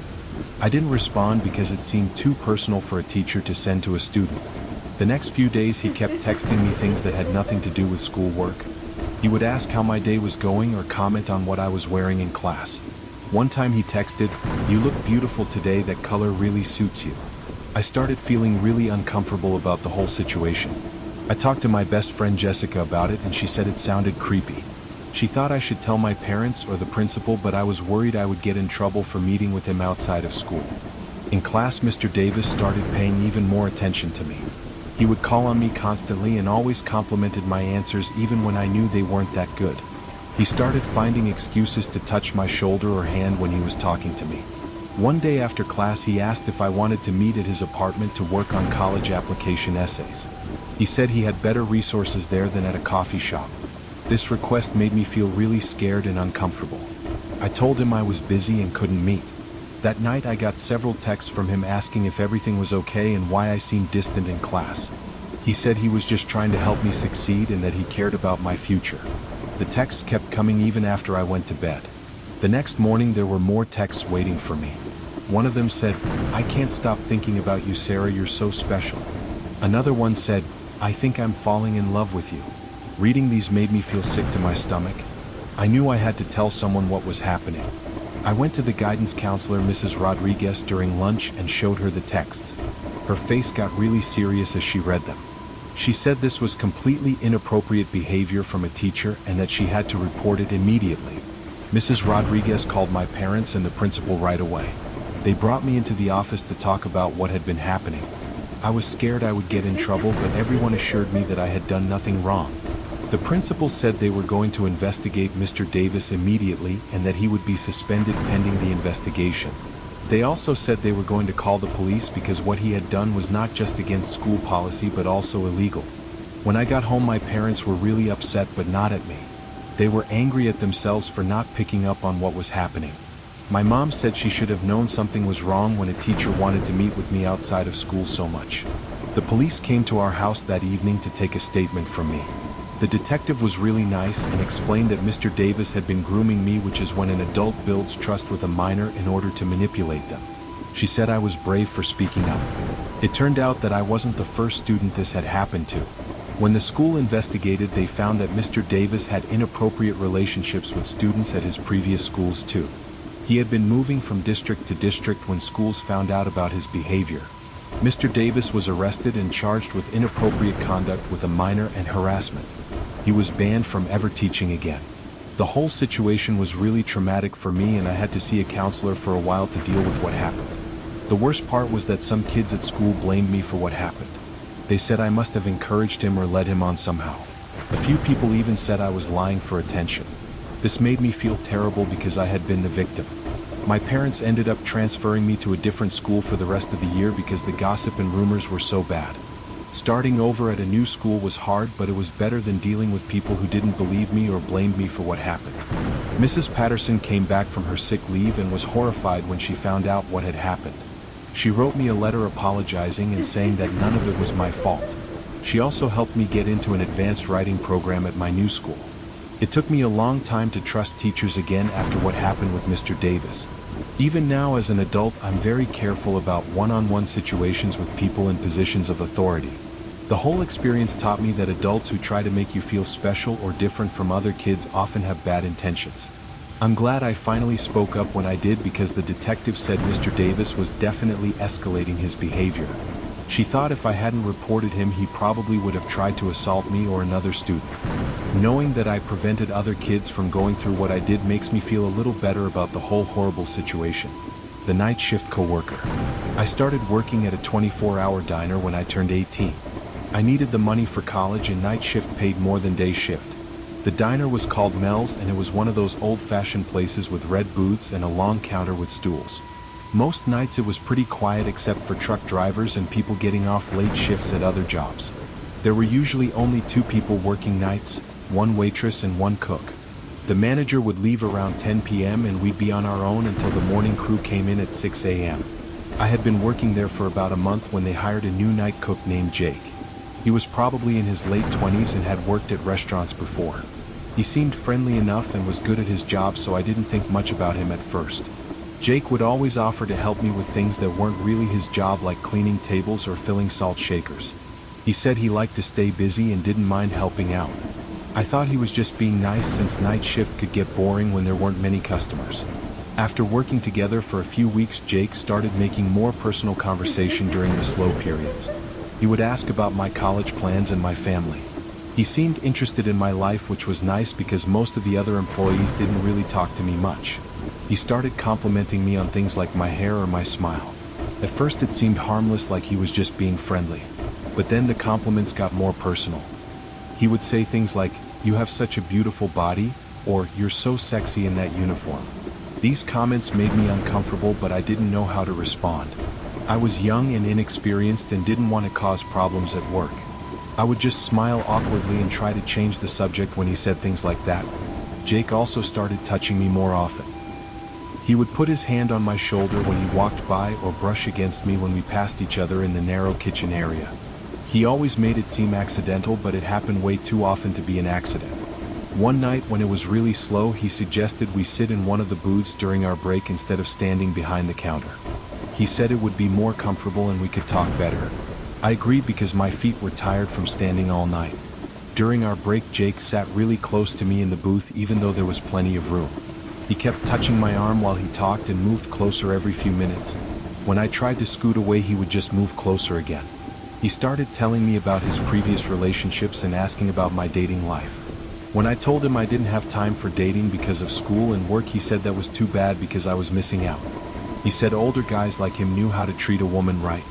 I started feeling really uncomfortable and said I needed to get back to work even though our break wasn't over. Jake seemed annoyed, but he let me get up. For the rest of the night, he barely talked to me and seemed angry about something. The next few shifts, Jake's behavior got worse. He would stand really close behind me when I was taking orders or cleaning tables. I could feel him staring at me even when I wasn't looking at him.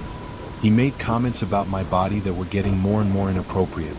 One night he cornered me in the supply closet when I was getting napkins. He stood in the doorway so I couldn't leave and said he wanted to talk to me about something important. He told me he had feelings for me and wanted to take me out on a date. I told him I wasn't interested and that I thought we should just keep things professional at work. He got really upset and said I had been leading him on by being friendly with him. He said I owed him a chance because he had been so nice to me. I said I hadn't meant to lead him on and that I was sorry for any misunderstanding. I just wanted to get out of the closet because he was making me feel trapped. Finally, he moved out of the way, but he looked really angry. After that night, Jake's whole attitude toward me changed. He stopped being helpful and friendly and instead was cold and mean. He would ignore me when I asked him to cook orders or would take a really long time to make the food. He started making mistakes with orders on purpose. He also started saying mean things about me to customers when he thought I couldn't hear. He would tell them things like, "Don't tip her too much, she's stuck up," or "She thinks she's too good for this place." This was affecting my tips, which I needed for school. I thought about telling the manager what was happening, but I was scared Jake would deny it and make things worse for me. I also wasn't sure if anyone would believe me since Jake had been acting nice in front of other people. Things came to a head about 2 weeks later. It was around 3 a.m. and we hadn't had any customers for over an hour. I was wiping down tables when Jake came out of the kitchen and grabbed my arm really hard. He pulled me toward the back of the restaurant and said we needed to settle things between us once and for all. He was gripping my arm so tight it hurt, and I told him to let go of me. He just squeezed harder and kept pulling me toward the storage room. I started to panic because there was nobody else in the restaurant and Jake was much bigger than me. I tried to pull away, but he was too strong. He pushed me against the wall and said I had been teasing him for weeks and it was time to stop playing games. He tried to kiss me and I turned my head away. He grabbed my face with his free hand and tried to force me to look at him. He was saying things like, "You know you want this," and "Stop pretending you don't like me." I managed to knee him in the stomach, and when he bent over I ran toward the front of the restaurant. He chased after me and caught me near the counter. He grabbed me from behind and put his hand over my mouth so I couldn't scream. I bit his hand as hard as I could and he let go. I ran to the phone and called 911. Jake tried to grab the phone away from me, but I held on tight.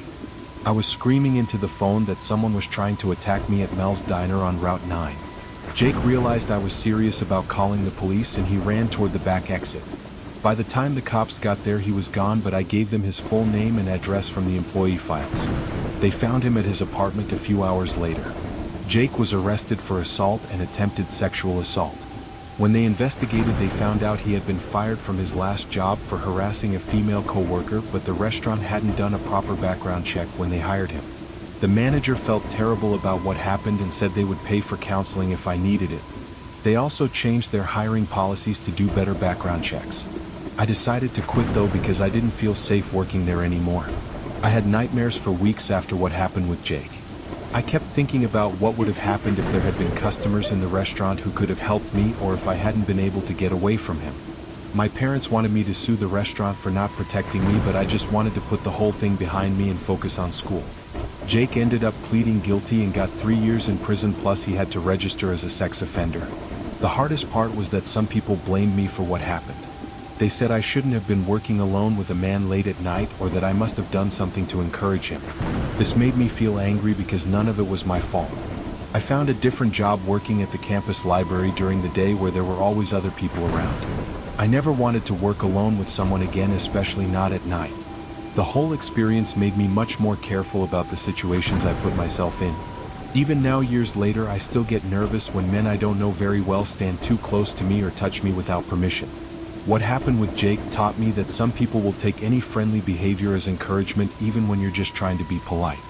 I'm glad I fought back and called the police when I did. The detective told me that Jake probably would have raped me that night if I hadn't gotten away.